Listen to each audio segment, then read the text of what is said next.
What's up, guys? Welcome back to the Play 2 podcast, the show where we bring on people who are in or adjacent to the gaming industry that have a story that we think needs to be out there on the internet. Today's episode is with Tommy Padula. We were introduced to Tommy through our network in the gaming industry, and we very quickly hit it off and became friends. Tommy very narrowly avoided going into the military when his dad gave him an ultimatum after college. He was told he had to find a job or an internship within a couple of weeks. To Tommy's credit, he found an internship which took him to New York, which wasn't without its own trials and tribulations, which you will hear. From there, he ended up working with companies like the WNBA, Maddison Square Garden, which ultimately led him to Vegas, where he got introduced to the gaming industry. I won't ruin the story from there, but he ended up throwing one of the largest parties in gaming history, collaborating with brands such as Razer and Dolce Gabbana. I'm really excited for you guys to hear this one. If you enjoy it, please share it with a friend, subscribe, follow on whatever platform it is you're listening, and give us a 5-star rating. Thank you very much. Enjoy.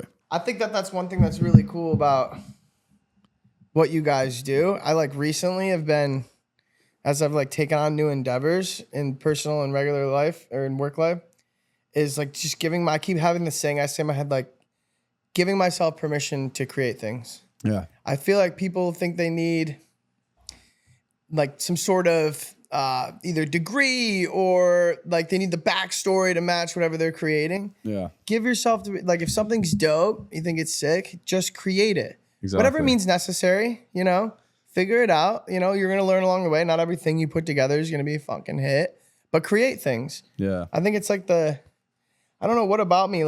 It's almost like you're afraid of some people being what the fuck is he creating that for? That's exactly what I was gonna say. Is he even does he even make controller stuff? Is he in hardware now? Yeah. I can't nail this guy down. It's dude, just create. No walls, no barriers, just vibes and what's coming out of your heart. Yeah. I always struggled with that growing up because I'd be like, what are my friends going to think of this?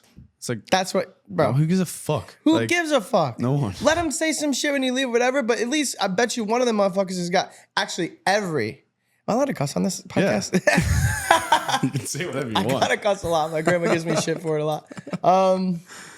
But it's every single one of your buddies or girlfriends, whatever it may be, has something that they've been wanting to do. Yeah. And it's usually a creative endeavor. I would argue there's very few people that have zero creative endeavors that they've thought about, whether it's painting spoons or being a content creator, doing their own hauls, being whatever they see on TikTok, creating, a jacket, wanting to create a shoe, or an app or this or that. There's always someone they want to be a stand-up comedian. They've always wanted to try it. And I want to blast this space for me and all my friends and create this space, even if I have to be the one that is the point of the arrow that just breaks through. It's just cool. I'm doing this shit. You should do yours too. Yeah. All good. I'm not gonna. As a matter of fact, I'm gonna champion you. So what do you think it is? Why do people not just do it? My personal philosophy is that everyone's gonna suck at it first, and people don't like sucking at things, especially when you're an adult. Yeah. You feel I'm 31 years old now. I should be fucking good at something. That is such a good point. But no, sucking at something is a tough pill to swallow, especially if you have to do it publicly. Yeah. Right? So if you're going to create something and put it out into the world, there's a good chance that you could create something that sucks. Yeah, it's 100%. It's going to suck. Yeah, especially as you're working out the kinks. And now you're afraid of everyone being oh, Tommy told me about that he's starting this clothing brand and I saw the shirt, it sucked. Yeah. And then it's that's the big fear. Not only do we not like to, it's when we're a kid, we're down to work through that whole process, right? Or when we're younger, in school, whatever, we're supposed to suck at these things. Oh, but when you're 32, you're you should be refined. Maybe I should be sharp. You compare yourselves to everybody else. But all we are is these little creatures that start out not knowing nothing, nothing, not even know how to take care of ourselves, right?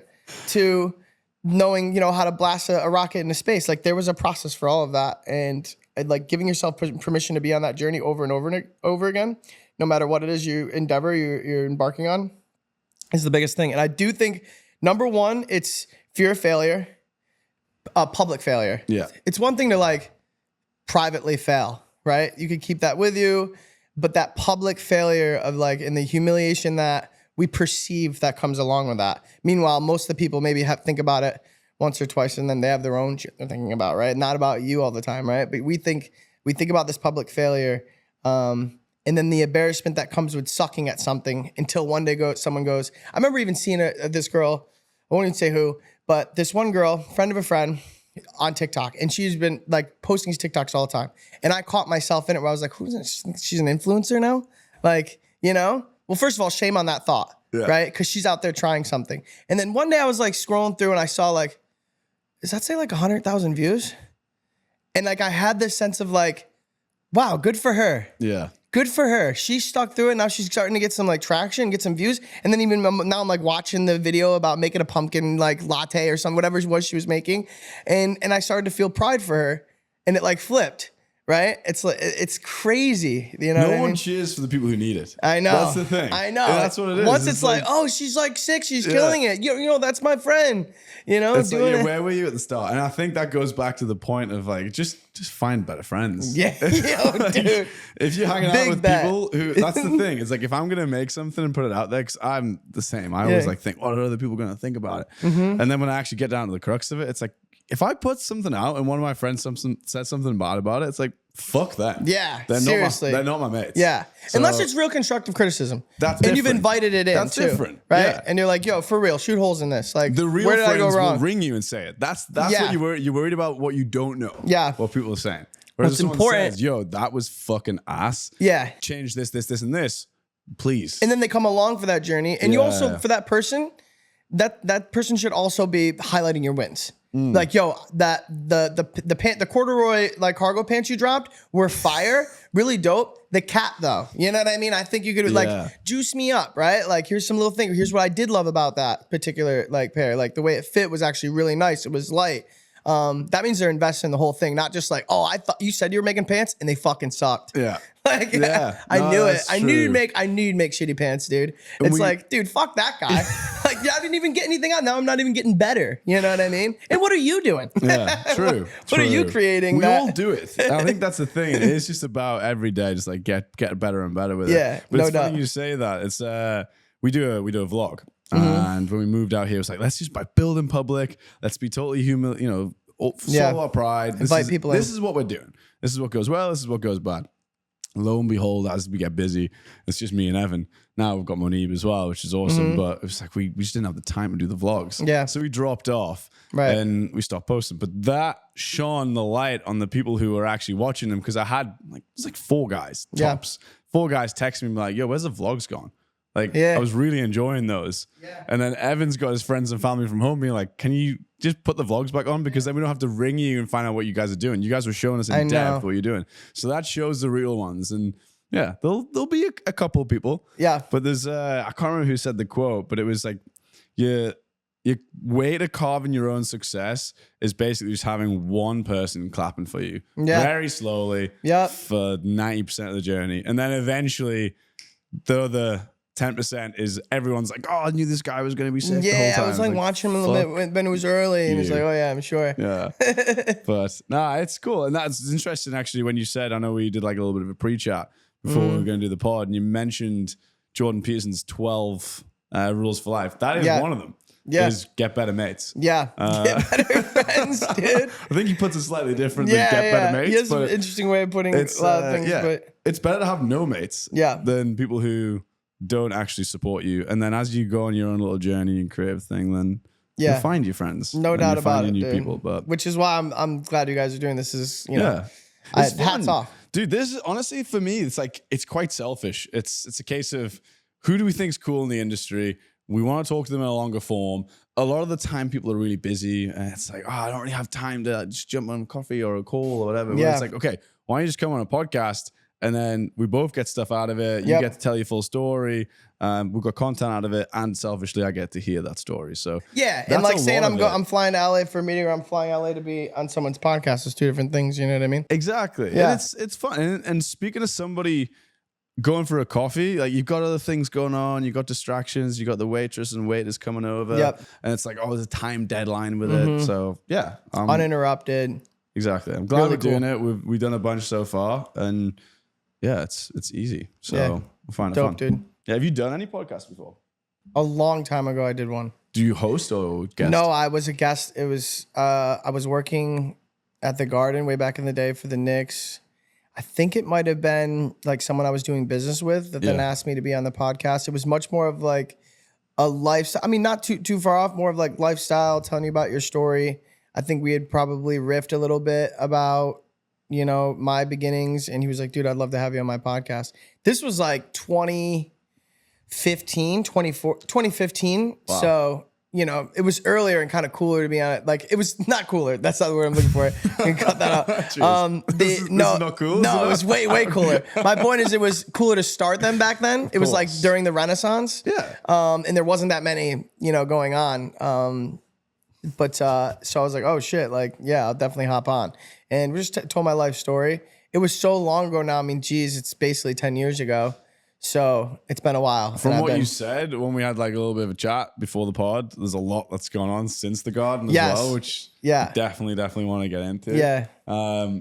We can see the conversation any way you want. But I do think the brand IP is something that we discussed very lightly that I do want to jump into because I know you know a lot about brand IP. I know you've done a lot of the collabs in the gaming space, pretty significant ones. Which I really want to hear a lot about. But I ended up deep diving into Crash Bandicoot a little bit last night. Oh, nice. Yeah, after we mentioned we were riffing on a little Crash, weren't we? They have fallen off I know. so hard. I was looking at their socials. That's my background. It's like I used to run social media accounts and I didn't know what I was doing. It was 2020 when I started doing social media. I was completely lost. I needed any job in gaming. And Evan hired me to do social media. I was like, I'll figure it out. And I kind of figured out my own way. And I got pretty good at it. I got obsessed with it. It's like the data and like my kind of staple is like, can I get 1 million views on this account? If not, I wouldn't want to work on it. Just looking through Crash Bandicoot's account, that account's been running for like nearly 10 years, maybe longer. Not got a single video with 1 million views. It's Crash Bandicoot IP, 300,000 followers. And I was looking through it. I was like, I could fucking fix this. I need to go in. But it's funny because you said it. It's like a lot of these big IPs from the gaming world are washed now. A lot of them are hoarded out, which is a good It's one or the other. I know, So it's one or the other. They're either everywhere and you're almost like can get sick of it, or they've completely fallen off the face of the earth, right? And now they just become like this nostalgic brand IP that unless it continues to get watered for the next generation will, I guess, slowly fall into the holes of the zeitgeist. You know what I mean? Do you think, like you say, give them water? Do you think it's like a plant where it's past a certain point and it's dead for good? Or do you think there's always a revival? Yeah, 100%. You know how hard it is to come up to build brand IP that even got to where Crash was at its heights? It is so hard to launch something brand new, have a whole new universe of characters that people are invested in with these storylines that people now start reading into. I mean, I'm sure that there's thousands of attempts to build up these characters that then, you know, start to like build meaning in our lives. And if you continue to tell that story and iterate and evolve, it's gonna like just getting there is so hard. Why not? You know, to me, it's like getting almost to the top of the mountain and then, you know, just like letting it go, right? So I know it's very, like watering it could look like, how do you water it, where, when? But I think there's some examples where it's been done very well, right? Like we have the Nintendos, right? Or like with the Mario and Luigi family and all that. And that entire universe we see all over the place. They did the Mario Kart. They've done the movies. Sonic, I think, does a fantastic job. That's an example of an IP that is doing amazing work, right? And because the last time I really played Sonic was when on a Sega, which was my first gaming console. And I was playing with my mom, and I haven't really played it since, but it still is like relevant in my life. I still see it everywhere. I see it on like plushies and kids' toys, in Legos, and like the Croc, the I forget what they call the things you put in your Crocs. I don't know. Widgets are the it's not. It's Croc studs. It's the stuff. Yeah, not. I'm getting old. Yeah, Croc but pins. the things that they put into the Crocs, etc. So they like exist in your life and just throughout lifestyle. They have the movies, right? It's not even a game anymore. I know. Sonic's not a game now. It's just this beautiful IP that people have fallen in love with. You're right. I don't think you see it everywhere, but it's not hauled out. I don't think Sonic's an example of one that's been hauled out. I think it's close. Yeah. But I think they've done it really good. And they fucked up big with the film. Can you remember the first? I know. Like graphical design or how the CGI they did for Sonic. It was terrible. Yeah. And that could have been the death of a brand. Yeah. Because the whole internet was laughing at like, who the fuck is this? And they swallowed it and were like, yeah, we'll fix it. Yeah. That's rare. That's so good that they did that. Yeah. But That's having the right executives that can pivot and continue to, like we said, permission to create, right? Yeah. Like we might not get everything right, but we're going to keep creating and like serving this community of fans. And now that means that when I say Sonic to my baby sister, who's, a young teenager, it's still relevant to her, even though I haven't played the game in 25 years. Right. So that's one of the good examples. Now Crash, we're kind of like, wait, what? Had a similar heights back in the day, especially with like the PS1 era when Crash was really taking off along with the Nintendos. And it has been left behind in many ways or not taken care of. I never go to like a toy store or there's not a board game. There's just nothing that continues to remind me of this awesome IP. I don't see like, they're not in Crocs. There's not like a Crash Bandicoot, Lego set that I can build or a collectible. And so they fall almost like I think of it as, when you have your setup in your streamer gaming room, it's like, I never really see them back there, No. It's like they don't And have a spot on the shelf. Spyro's almost the same. I know. Spyro's come up a little bit. They've actually combined those IPs for the latest game that they've done. Have they? Okay. I'd be curious if you spoke to your baby sister and said, do you know who Crash Bandicoot is? Or showed her a picture of I Crash. would highly doubt it. Test it. I'll be I'm curious going to test that out. Know. Okay. We're going to let the people know. That's a good metric, actually. It is. It's like brand IPs. Is it dead or not? Show a 7-year-old. Yeah. And then be like, ask 3 of your friends real quick, like what, that's why I like going home to some like family parties and stuff like that. I get some of my best research done then. Yeah. Right. It's like real, like qualitative data where I can say like, hey, like you see the pictures, like, does this resonate with you? Have you seen this before? If they're like, no, not at all. Okay. One more. Let me ask you, just to, get a little bit more in the pool. I realize, oh no, this is dead. You know what I mean? This is not made the jump to the next generation. And then you find that one hole in the wall and you'll be like, right, have you heard of Razor? Yeah. And they'll be like, actually, if they're not in the gaming space, but they know that it's okay, that's where we blow the hole wider then. If there's like, yes, you may have heard of it. Exactly. But so yeah, I think some certain IP could have been better taken care of. If you could take any IP, actually, like any gaming IP related in some way, shape, or form that you could be like, right, I'm going to take ownership of this and just full creative set, what would it be? Oh, that's a good question. I feel like that's where my Crash Bandicoot answer came from when we were talking like that's just pre-pod. naturally where it was? Well, because I think we were talking about my favorite games growing up, and then I said that's an IP that was incredible that has been left behind. Crash Revival. You could revive that. I think it's if they do like the next 5 years gonna be so important for them. And I think that like you can do a lot of this, you can run a lot of the similar plays with its own twist. But I'd love to take over Crash for sure. That would be one of the IPs for sure that I would go back and take over. That's the only one that comes to mind right now. I think Yu-Gi-Oh could have done better too. Yu-Gi-Oh could have done so well. It was Forbidden Memories, the game on the PS1. Oh my goodness. I loved that game. They could have just expanded that universe and built a much better platform to be brought into that universe. And I feel like it's like slipped a little bit for sure. I think Pokemon just took that kind of period of time and that love for like the Digimon, Yu-Gi-Oh, Pokemon, all kind of like, Pokemon just like went into space with it. They crushed. I know. That has been hold out. I actually would say that. Okay. So I want to be careful just in case I talk to them for some collaboration opportunities. I'm willing to say it. No, like, And this is my take on Pokemon. And me and Evan say this, so I'm not afraid to say this out loud, right? If you see a hoodie in the street, someone who doesn't like Pokemon, right? Sees a hoodie in the street and knows it's Pokemon, I don't think it's been designed very well. I think that's too childish. Yeah. So you shouldn't be just like, oh, it's a Charizard hoodie. It's like, I get it. I think it's cool. Yeah. It should be a hoodie that's got elements of Pokemon on it so that someone who's a fan will recognize it, like the Pokemon logo or like something, little emblems, things like that. Yep. The fans will know it, and someone who doesn't know it will just objectively look at it and be like, that's a fucking cool hoodie. Yeah. I like the design on that, but I don't know why. Maybe I recognize the way the grass is. That's a good point.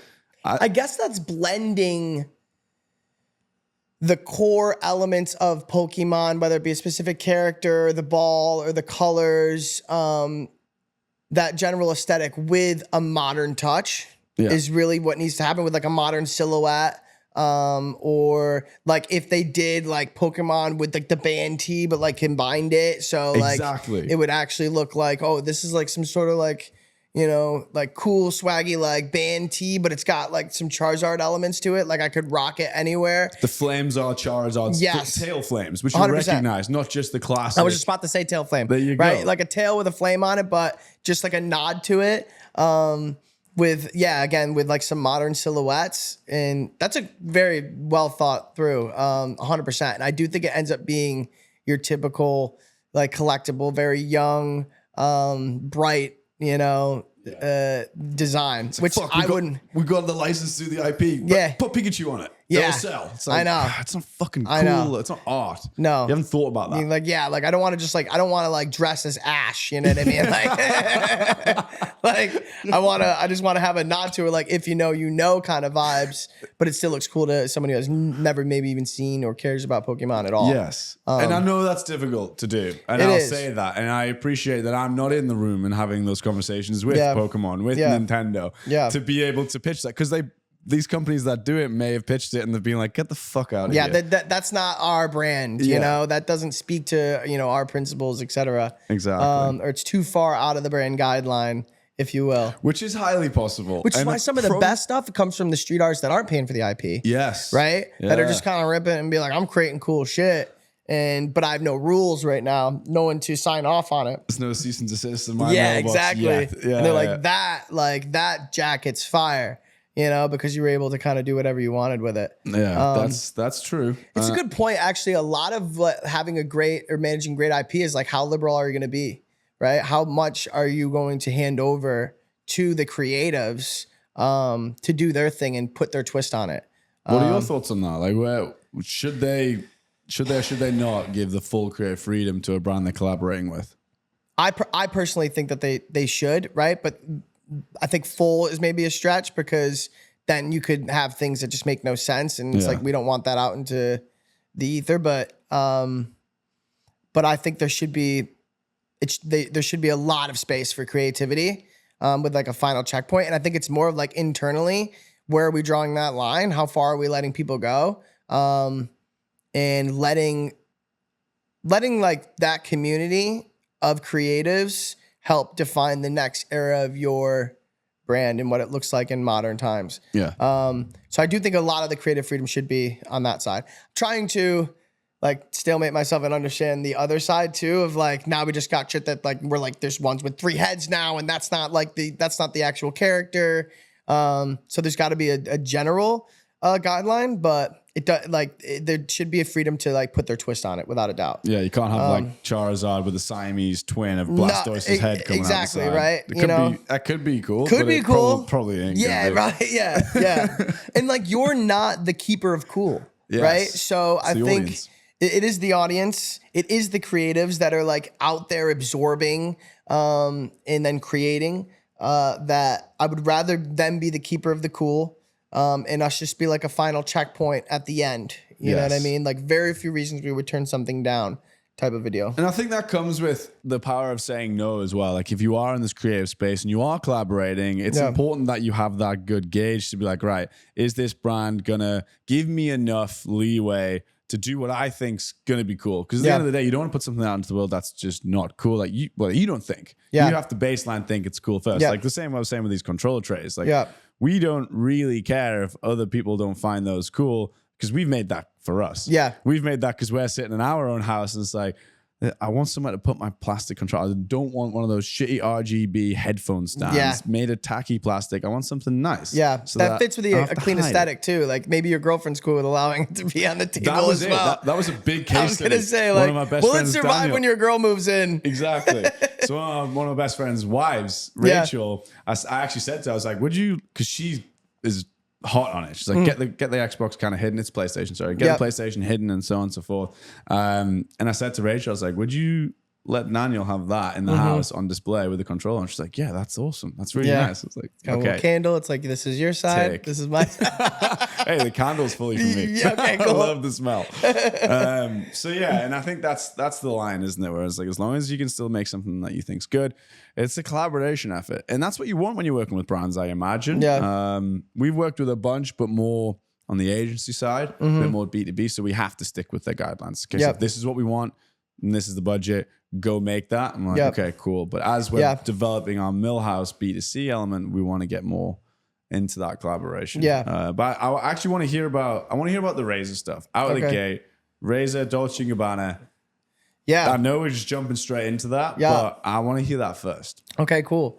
Well, I can kind of start with the origin of Dolce & Gabbana and then how we got to Razor, which a lot of that was I worked with specifically Francesco on the Dolce & Gabbana team, and he was a fan of Razor, had grew up, using their products, understood their aesthetic too, kind of like being described as like the dark girl Apple aesthetic. And that's where he wanted to go. So I actually give him credit for being the one that we should go in the Razor direction. He was the one who, flourished that relationship and got that started. But to back up how we started with Dolce Gabbana, I was reaching out to a lot of, when I first jumped into esports, I was working for an org, Dark Zero esports. They competed in Rainbow Six Siege. And when they would go to tournaments, came from the NBA and we would talk with all the teams, always have chats with all the teams. So it wasn't like the Knicks versus the Nets and the Nets versus like Milwaukee. At the end of the day, there was a team called Teambo that went around and shared best practices from all the teams so that we could all, high tides, right? And just for the betterment for the NBA. Of course, there's many competitions of who can sell more than the other, but all friendly. And I love that element of working with the leagues. So when I started with Dark Zero, not knowing as much about esports and how that the circuit was developed, I started reaching out to esports orgs. And the way that I did that, I was go through like the tournaments we had, and I would like hit the teams we'd play against or around. A lot of the American teams, I remember getting many messages back from people being like, I'm not sure why we would talk, but like you can DM me here if you have any questions. And they were literally like, no, I won't talk with you. And it wasn't like I was like, hey, I want all your secrets for how you sell sponsorship. I was like, hey, I want to learn about, this entire circuit. I want to understand this space very well. I want to be a sponge. I want to properly represent it. And I want to, be a part of, this renaissance. And just do an intro, man. Learn a little bit more about you. And because you were in a competitive team, a competitor, I guess so. They were just like, block it. That's something that I hate. We always say no one's in competition with anyone here right now. We're working with another production company to try and make a show together. They're exactly the same company as us with a different name. It's like, let's just fucking do it together. Because like you say, ship rises all tides. Someone told me like weird. The best partners are competitors. So someone said that kind of resonated with me. Like, like at times when the right moment happens, the best partnership could be a competitor coming together to get some shit done, crazy. Becoming an ally versus, Because at the end of the day as well, like I always used to say this with these esports teams when I used to work for Quadrant. I was like, let's set up exhibition games. We can't play Optic unless it's in the confinements of the CDL and it works or in the Halo HCS. Like, let's play them in the confinements for the fans. Our own. And luckily, we've seen that come to fruition with like the 100 Thieves, FaZe, Optic, Founding Fathers, where it's like, we make the rules. 1v1, Banks versus Nade Shot. Became a bloodbath. But the viewership, like all of esports was focused on that for a day. Right? And it wasn't, like because of a specific, licensed tournament. So collaborations, I think that's so important. So sorry, continue. So naturally, you reached out to these guys. I'm trying to, and anyone listening to this, if you're jumping in a new space and want to absorb, the best thing you can do is find mentors, other people to chat with, allies, because you can't learn it all on your own. And a part of doing your own educational process is chatting with other people. There's only so many Reddits, posts that you can read, only so many articles, only so much doom scrolling you can do on Twitter before, you really want to go out and chat with people, and get that qualitative data. Like, how did this go for you? What was your approach here? What did this partner think after you went about it in that angle? What could you have done better, et cetera? That was really the point of the conversations. None of the American orgs hit me back. Dark Zero also being a boutique org. It wasn't like I was at Optic. So maybe that had something to do with it, but they were like, I don't understand why we would chat. We're not going to chat. And I got that back like a few times before I started to get discouraged, or just no answer, right? Which I almost respected a little bit more. But I did reach out to MKers, MKERS, and this gentleman, Maurizio, had gotten back to me. He was like heading up their partnerships.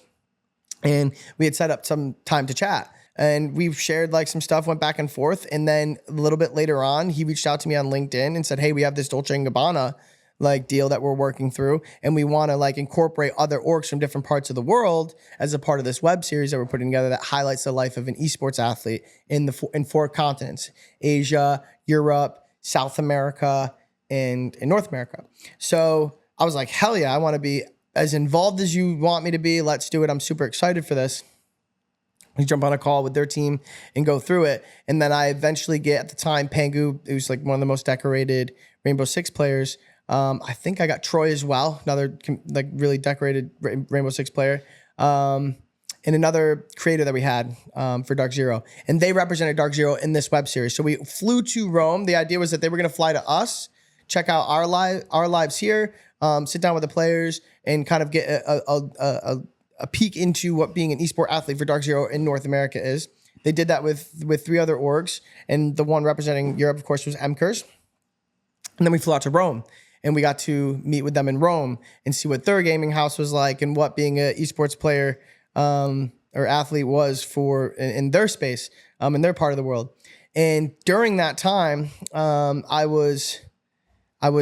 decided, I was like, hey, can I like come along for that trip? Like I wanted to meet the Dolce Gabbana folks if I could. So it was really the goal of why I went there. And while I was on set, I was just kind of hanging around and like while they're doing all the filming. And then there was like one gentleman there. There was a few different folks there somewhere on the production crew. I didn't know who was who. And then one of the gentlemen there, me and him like kind of end up taking a walk.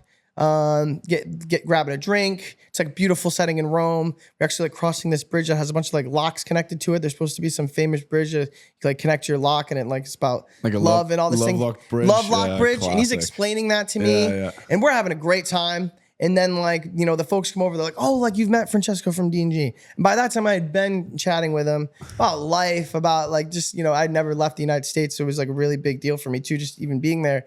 I'm like, you're the Dolce Gabbana guy? And he's like, yeah. And I was like, damn, dude, I've like asked you every question but that, you know, which I think is the best way. That is the best way. Super authentic. We had already kind of gotten through pleasantries and gotten to know each other a little bit. I was like, I want to chat with you. Like I came all the way here. I wanted to chat with you and see how we can help. That's wild. That's the main reason you went. And you accidentally it worked out. ended up on a walk with him. It worked out very nicely. So now at that time, just to give a little background on that part of it, long-winded answer, but at the time I was kind of transferring or moving into running Good Day and starting Good Day. Good Day is a gaming focused marketing agency helping non-endemic brands enter the space. So I was like, I want to chat with Dolce Gabbana. Yes, we want to do this stuff with Dark Zero. That's great. How can we like further this? What's the next project? How could Good Day help them out? Yeah.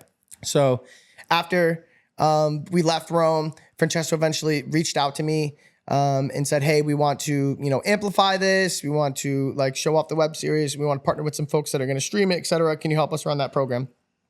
That was our first like project together. Was that your first project as Good Day as well? Basically, yes. Amazing. 100%. Yeah. It's like, it's the same with us. We had an excuse project to start Millhouse, really. It's like, okay, now we're going. Yeah. Right. It was the first major one. We had done some like, we were going through an identity crisis at the beginning of, do we want to rep talent? No, we don't want to rep talent. Do we want to help sell for orgs and become like a sales agency? Then we got into like, no, we want to just help these non-endemic brands put together, like, you know, look at the space holistically. Yeah. So a lot of like learning and iterating, which is something I want like the viewers to know too. You don't just like start day one and have it all figured out. In many cases, you have almost none of it figured out. You have zero. And I think that's a really valid point that I wanted to kind of hang on for a second, is the fact that we both had the same experience in that our businesses are started as different, and like, oh, it could be this, it could be, because the space is still so vast. Yeah. There's still so many avenues that are left pretty unturned. Yeah. So like, if you have an idea, if you want to do a talent agency, there's still a lot of room for talent agencies. There's room. Yeah. If you want to do an apparel agency, there's still a lot of room for that. Production, it's still small. Yep. It made more money than film and music put together last year. A lot of that's locked up in certain areas. Exactly. It's good numbers to throw around. $280 billion industry. There's on the boots on the ground, there's a lot of shit that needs to be done. So 100%. Do not be discouraged by it. I think that's a valid point. And don't be afraid to pivot and evolve and all that good stuff. Like if you have this one identity to start with, it's okay to, like, I guess, just to evolve and understand like what the market needs, right? Have a guess at what Millhouse started as originally. Did you tell me already? No. Were you just straight apparel, like apparel company? No, we were vitamins. We were going to make vitamins for gamers. Vitamins. I love the way you guys say vitamins. How do you say it? Vitamins. No, I love it. I'd much rather vitamins. We were gonna do vitamins. It's like vitamins in the garage, Vitamins. right? Yeah. Okay. No, that's dope. If for gamers. Yeah, the tagline was good for gamers. We just want to make sure it was good for gamers. Yeah. So many companies Is marketed this like horseshit to energy? it. It was just like your classic. Started off with just multivit, and then we had a whole plan after that. Were you Millhouse to start with the vitamins? Yeah, it was Millhouse? Okay. Wow. Was it like nootropics type thing too, or we were gonna go there, but honestly, it was just a multivit to start with. We've still got a bunch of them, but just catered to gamers, right? Marketed to just marketed to gamers. Yeah. It's like be healthy and instead of eating shit. Yep, 100%, which is definitely needed in this space for sure. But yeah, we digress. Yeah. Okay. So always be willing to evolve, especially when opportunity knocks, and you never know when that's coming.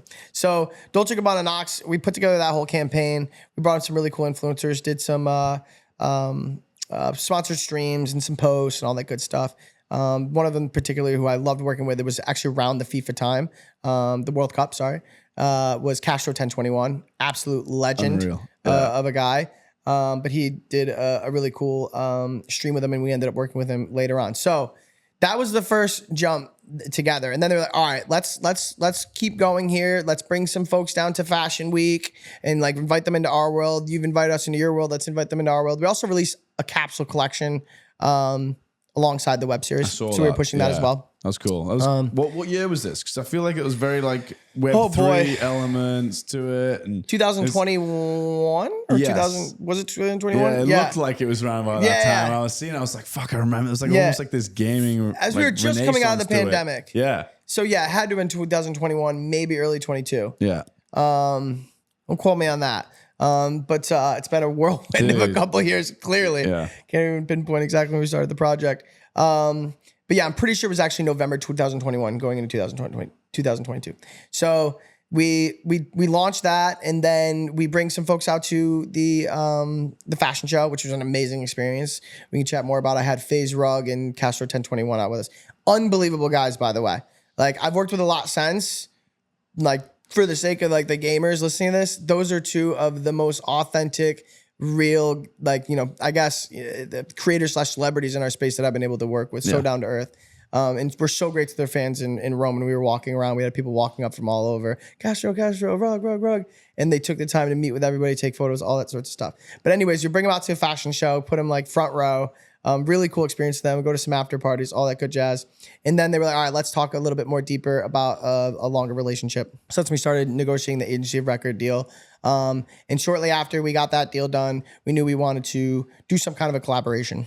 I'd even thrown around some other brands that could have been cool, which we ended up not going with. We ended up leaning into Razer. But I also think one of the key parts of a collaboration, especially between two IP, yes, there's like maybe the perfect one in your head, like, oh, if this product had this and was done this way, it could bang, it would be so dope.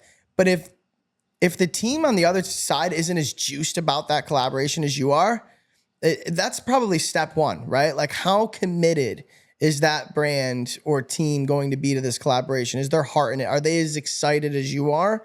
And that's going to be such an important foreshadowing for how it's actually going to go, even if you like maybe prefer a different brand. And Razer was all in and had an awesome team that helped bring it to life. So we worked with some really cool folks on that side. I won't like put their name out there. I don't know, they blow up their email and bring it to life. We knew we wanted to do like specific products. We had landed on a headset and chair as the product. Well, we had two looks at it. We wanted to do the Dolce Gabbana side, where we would create some apparel and a collection specifically blending the two brands. And then on the hardware side, we wanted the Razer to take lead, and we would create a headset and a chair. I think, and then we also would come up with the idea of releasing one particular chair that was RGB and like had like all the glowing. Just about to say, I was going to ask about that because I always reference Victoria's Secret. They do like the most outlandish lingerie with angel wings and everything for the runway, and then they obviously don't sell those in the store. Yeah, they do like the one. So I saw that chair. I saw the RGB lit up chair. And I was like, was that the one that they sold to everyone, or was that just the flagship that they marketed the rest of the campaign to? It was not sold. That was the flagship piece. It was a marketing play, of course. PR marketing play. First one ever created, right? Everyone likes a first ever. Yeah. And that was fucking sick. it was pretty cool. Yeah. And we did like the roadshow with it. And they've done this. Like they made the Lexus truck as well, Razor Lexus truck. Yep. That's been carted around different events, etc., but was never sold. Were you in the mix with the Lexus truck as well? No, not at all. Okay. Not at all. But they were in this time of, I think, they had done Lamborghini. They had done a collaboration where they were releasing one right after ours. I knew it was being cooked up. They had done the Lexus collaboration. I think the Lamborghini was like if I'm not mistaken, it was a laptop. Oh, okay. High performance laptop. They had done the Lexus truck and then Dolce Gabbana. So you can kind of see this, trend of them working with these. From Razor to do all those. I never actually saw the Lamborghini. I have to check that one afterwards. I think it's really smart, Razor. I think it's very smart. Big nod to them for being really open to these opportunities and understanding like, yes, these are really luxurious products, they're like high price, etc. But we want to create cool things for our audience, and it's less about the revenue, more about doing cool stuff, right? Like, is this dope? Like, is something that our team's going to be excited about? And that, like, sticking your neck out there to do that, I think is definitely paid them dividends over the last few years. Definitely. It's the hero pieces of content. Yeah. It's not, no doubt. It's hard to quantify the value in them, but we know it trickles down. 100%. If it's done right. Right. Now, so what I will say is I had nothing to do with like the designing and all that. There's product like folks that take care of that. I know Francesco and his team were very involved in that. I knew the direction that we were going with what we were creating. And of course, I got to see things before everybody else as we were like finalizing products. But what we were tasked with was marketing it, right? So in acting as like Dolce Gabbana's liaison throughout the deal, but mostly like marketing the products that we're going to be, we were going to go to market with. And instead of, I think the one like cool thing that came from our side of the deal was instead of building a influencer campaign and just, sending out a bunch of headphones and having, like Brooke A. Baby, like, check out my headphones. They're so comfortable. And they bring this sleek look. And now I can like game and like feeling like a fashionista, like, link in bio, which is cool. It works. But it feels a little off. Yes, we all know because we can like look at the performance of every video, even if it's a cool product. It's like, it's going to be dipped compared to their normal content. I'm not here to buy headphones. I'm here for, your streams and your content that got me here and your personality. And that's in there. But those are also really cookie cutter, and I like to be creative. I like to have fun. So what we decided to do is take that entire budget and throw what I like. I remember like pitching this to him, being like, "How about this?" Like, by the way, cool. Side note: we were in Las Vegas. Francesco was in Milan, and they were in Singapore. I mean, you want to talk about setting a call? Somebody was going to be up at 1 a.m. I took a couple like 12 a.m. hits, which I do not prefer over a 5 a.m. Really? I'll take 5 a.m. over 12 a.m. 2 a.m. Dude, over 5 a.m. See, like that's where, listen, I'm not the traditional gamer in that I'm up all night. And here's the thing. If I'm going to stay up for a call, I'm going to be dead. Like I'm staying up for this call. I'd be dead for when the call comes versus just like cranking, getting an espresso, getting like ready to rock and then sitting down and then starting my day super early with this call. But no matter what, it was dark for me. Whether it was morning or night, I just remember always like looking at my screen and be like, I look like I'm in a cave.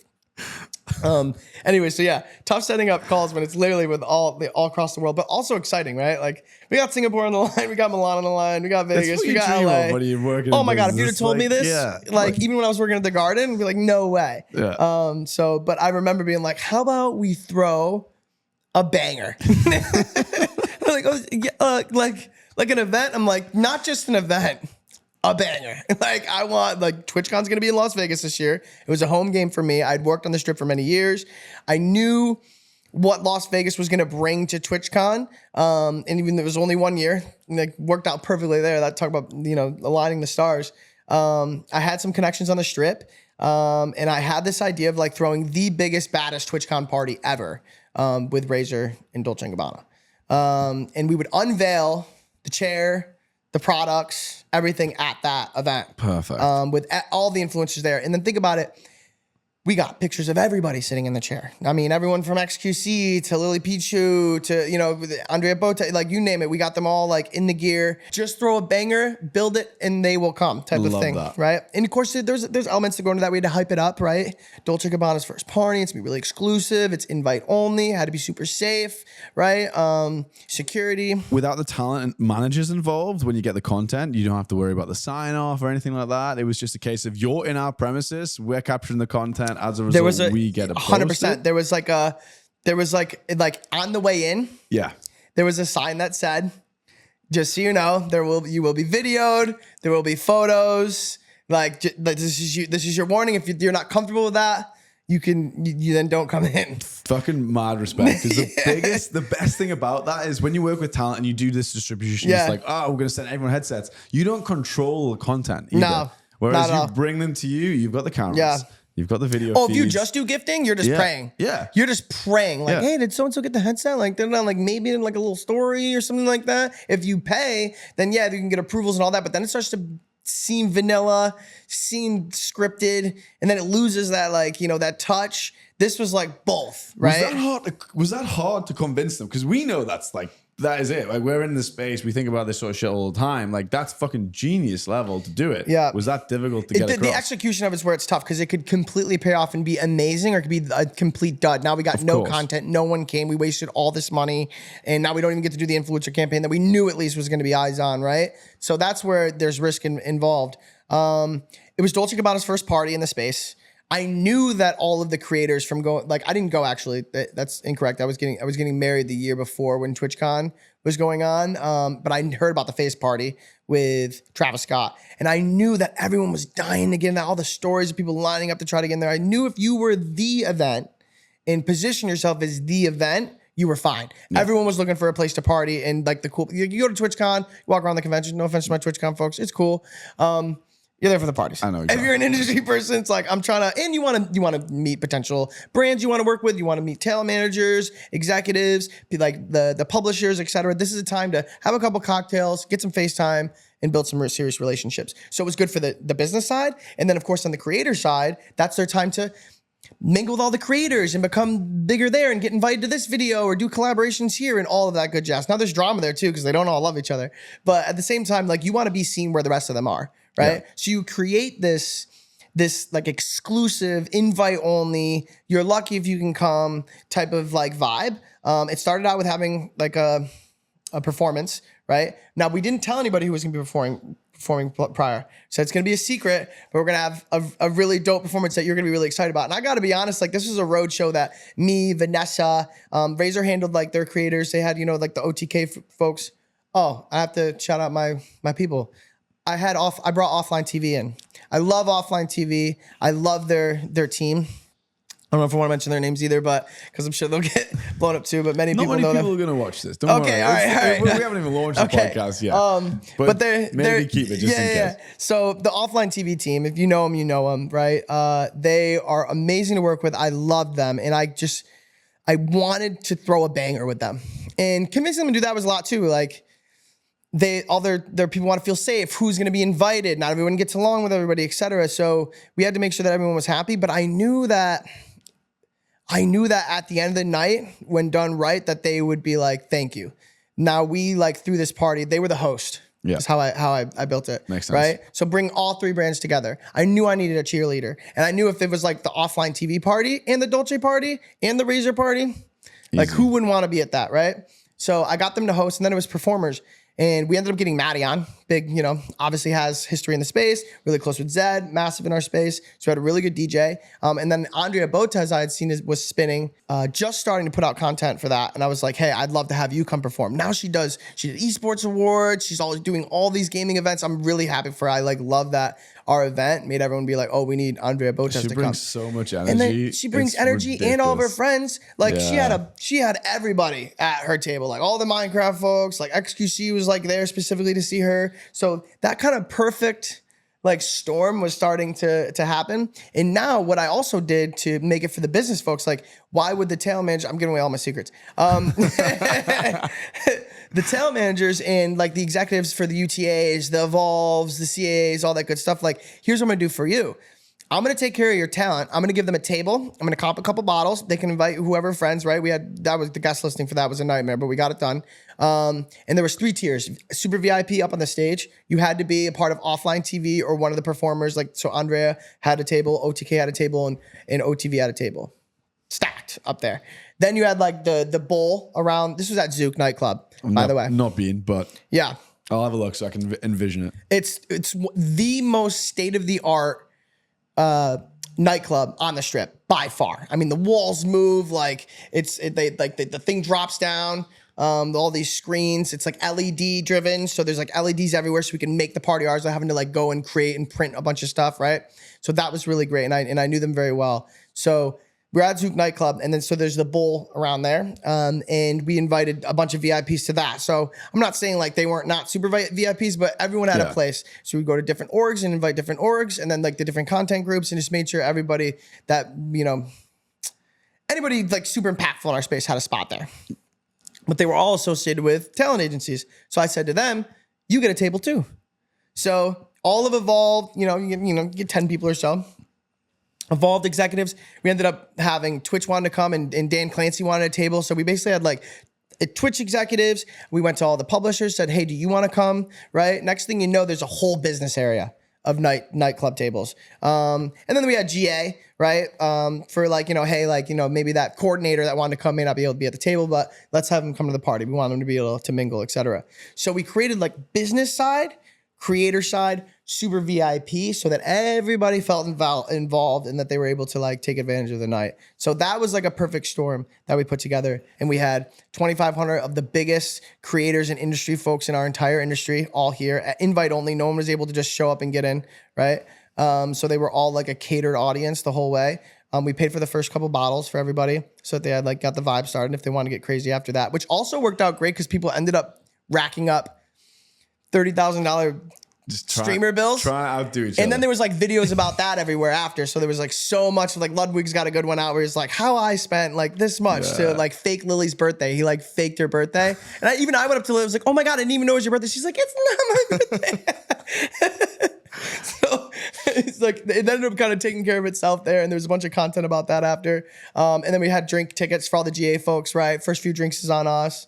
And that worked great for the venue as well because we paid for a certain amount to hit like a certain beverage minimum. Yeah. And then there was so much like because we had packed the place out, we also had a lot of like the bev bill on the back end was really high. Win-win for both parties. There was agreement on what marketing. In these collaborations, there's co-marketing. There's a lot that goes into a licensing agreement. How much co-marketing you're going to do, how many levers Razor's going to pull on their side, taking on the production costs of the whatever's being created, right, and the design and R&D work that goes into that, which happens both in like the digital publisher space as far as like creating an in-game item, but also when you're creating a physical product. So who's going to take on that cost, and then who?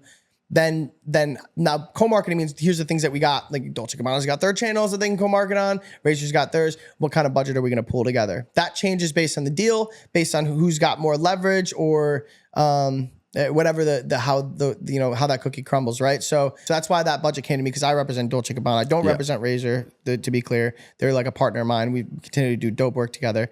They just sponsored Dark Zero, but it was on Dolce Gabbana to amplify it. Amazing. Yeah. And it sounds like 100% crushed, especially on the end tail of it. Setting up. Oh, sold out of all the products too. Perfect. Yeah, sold out of all the products. So any big hurdles that you guys came up and faced that you need to get over? Like any specific ones that burned them? Oh my gosh, dude. So many issues. It's so funny you say that. Like nothing goes like perfectly to plan. A lot did. Like at the door, there was a bottleneck.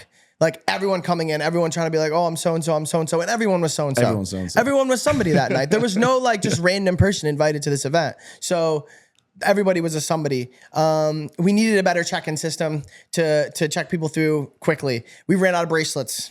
I don't know how. We counted it like, maybe some people took some extra ones, whatever it may be. But we ran out of bracelets. Now we had people who were like, "Oh, like double gold equals silver now," like last minute stuff. These are things like most people like have no clue about, right? We also had I'll just be honest. I'm just Double gold. Means yeah. Like yeah. we got golds left, It's like, double them up. fucking- That means you can get on. Now I'm like going to this guy Rocky who's running the stage. I said, if you see a double gold, they're good. Like, I'm flying around, right? Andrea Botez almost didn't go on because the opener, like we had this guy named Kid Funk who was just like a local DJ do the opening, and then because she had she had a party with her. I don't know exactly how it happened, but it was like, wait, she was supposed to go on 10 minutes ago. We're gonna have to like not have her come on because Maddion's about to get here. I said, screw that. She like is big in this industry. She brought a bunch of friends here. I ran to the stage, was like, you're on now. Like quickly got her on. Another big issue we had was there was 2 Darrens. Okay. 2 Darrens. One who I guess I'm like kind of rehashing this, but like I love Darren Yan, who's the man. He works for FaZe. I love him to death. And then Darren Glover, also love him to death. Great guy, right? But they sat Darren Glover, who is like Clix's manager or agent. He does Vayner. Okay. So he's the head of like Vayner Gaming. I spoke to Darren on the phone. Ledge. He came through for VCon. Okay, quite cool. recently, So, and he was going to I'm swing not by the surprised. office. I'm not surprised. And I was on the phone to him, and he didn't make it, unfortunately. Okay. So I've never met him. But I was like, why do I know that name? Okay. Great dude. Love him to death. Darren Yan, great dude. Love him to death. Darren Glover got sat at Darren Yan's table. Darren Yan brought all of FaZe Clan with him. I mean, everybody. Okay. So this is like Your Rage. We had Kason. We had Swag, the whole crew. And I've been worked really close with them. I brought Swag out to a fashion show. I saw like that, prior to this, right? He got to hang out with Canelo, all that good jazz. And honestly, like really cool dude. I'd been with him at a few fittings. One of the last people I wouldn't want anybody to have a bad experience, but they showed up and someone was in their table. Now, but imagine this is a packed club. They get to their table, they're turning around. I'm 5, just for the record, I'm like 5'5". I say 5'6" on my license, but I'm 5'5" on a great day. Okay. I wear like these, like, these thick shoes. So I'm in the back of this big, and by the way, Swag in them, huge. Yeah, People big think guys. that like Swag's got to be like 6 something, right? So I'm in the back. Darren's not the tallest either. And he's trying to be like, yo, there's someone. I'm in the back trying to figure it out. I'm like, wait, is there somebody like at your table? I'm like, so now we're like, we can't go straight because there's so many people. I'm like, turn around. I'm like, we can't go back. Like, and their table's taken. So then we get them eventually back out. And it was all because of an exchange of they had the same name. Wrong name. So Yeah. someone must have brought Darren Glover to Darren Yan's table, but they had 2 next to each other because they had a bigger group. Darren just had 1, right? He was going to be fine with just 1. I don't know. That's it was all a little bit of a mess, right? But then they got out there and we got them 1 table, but it was not enough to fit everybody. So they were like overflowing it. And they eventually decided like, all right, like we're going to get out of here. And I felt bad. I even went up to Swag after and was like, dude, They ended up bailing? they ended up bailing, but Wow. it was like they had too many people for the 1 table. So it was Yeah. uncomfortable. And I get it, right? You got your friends with them and you were promised this setup, which they were, and we dropped the ball. Then we did some make goods for him, et cetera. But that like fires are gonna happen. Yeah. You know what I mean? Collateral damage at that point. Exactly. It's It's like, the fuck. and by the way, like It's- Darren Yan was super dope about it. Like he knows that I was doing the best I could that night with 2,500 people, like pulling on my suit. And that we explained to him like the Darren mix up. I do looking back on it, I could have handled it better. And at the time, That's events. Yeah. So good for you to actually pull that together and not be the only thing that's going on. Right? that was the thing that went wrong. physical I don't want to fires like break out. diminish You're it good. because I really wish we could have had a better experience with them, and I love that crew. But at the same time, like a million things could have went wrong. That was the one ball that was dropped that night. But by the end of it, like I went up to the offline TV crew at the end. How's everybody doing? Good. And we were like taking shots of tequila together to be like, let's go celebrate. Like their staff and stuff like that. We're like, let's celebrate. Thank you for kind of getting us out of our shell a little bit. Sounds like such an insane part. I got Yeah. FOMO just hearing you recount it. Yeah, and being smart, we brought the super VIPs through this tunnel where all the chair was. And like having something like, oh, like, yeah, they've got a couple of drinks in them. Like, you want to sit? You want to sit in this chair and do a little photo shoot? Oh, yeah. Next thing you know, we got footage of. I've seen a bunch. I've seen XQC sitting in this chair. Yeah. Like a whole bunch of dope people. Marketing check. Yeah, 100%. Party check. And that shout out to Razor on that too. Yeah. Mai and Addy and the crew, because they did a great job having staff there that, made sure we weren't missing those moments as people were passing by, as we were like doing everything. But we knew it was planned. of like, okay, there's this like bottleneck. We're gonna take them back here. They're gonna have to go right along here up into the super VIP. This is where we'll put the chair. This is where we'll put our camera folks.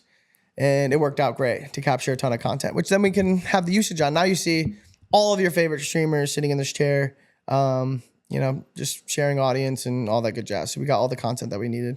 Crushed it, dude. Congrats. I love it. I'm glad you told me that story. That's the Razor collab. Great. As far as like the numbers and all that, I can't share too much about that. But in licensing and collaboration agreements, they change based on everything. Some people have a royalty involved. Some people don't. There's co-marketing involved. But that's a great example of taking a risk. And that's the thing, is like you get rewarded for taking the risks. If you were to just shotgun spread the budget and get influencers to try them on their own streams, cool. But one thing I always like to say is these streamers are like zoo animals. You see them in the same box, in the top corner of the screen or the side with whatever they're doing, the same way you would go to the zoo and see an animal. You just not how you like to see them. You want to see them in the wild. You want to see them doing stuff, whether out or not habitat, interacting with one another. There's a zebra approaching a lion. Well, what's going to happen? Like, it's way more interesting. Yeah. So I love that you did that. Yep. And that's fucking huge. And I know how difficult it can be to convince brands of that. So good for you for doing that. Yeah, thank you. It worked. So now I want to take it back then. So now that we've heard about the Razor Dolce Gabbana collab, like one of the most pivotal things going on, especially in collaborations when it comes to gaming. Like, it's fucking huge. How does someone get into that position? And I think it's a long story, and I think it's important for the people listening to be like, right, if this is the Z point, if I'm like want to be organizing things like that for brands, that sounds impossible. And people can't just jump from their day job to doing that. There's a long process that goes into getting there. No doubt. And there's a lot of wins, there's a lot of failures along the way. And I want to kind of take it back to like college and kind of ramp it up from there. Yeah, college. So I played football in college. It was Ithaca College, upstate New York. Had a lot of fun. Could have been a better student, to say it lightly. And as I was approaching my last semester, I graduated in the winter. So, and not because I graduated early, because I graduated a little late. So for any of you people that are like, I'm not the best student, maybe I'm going to fail in life. Not necessarily.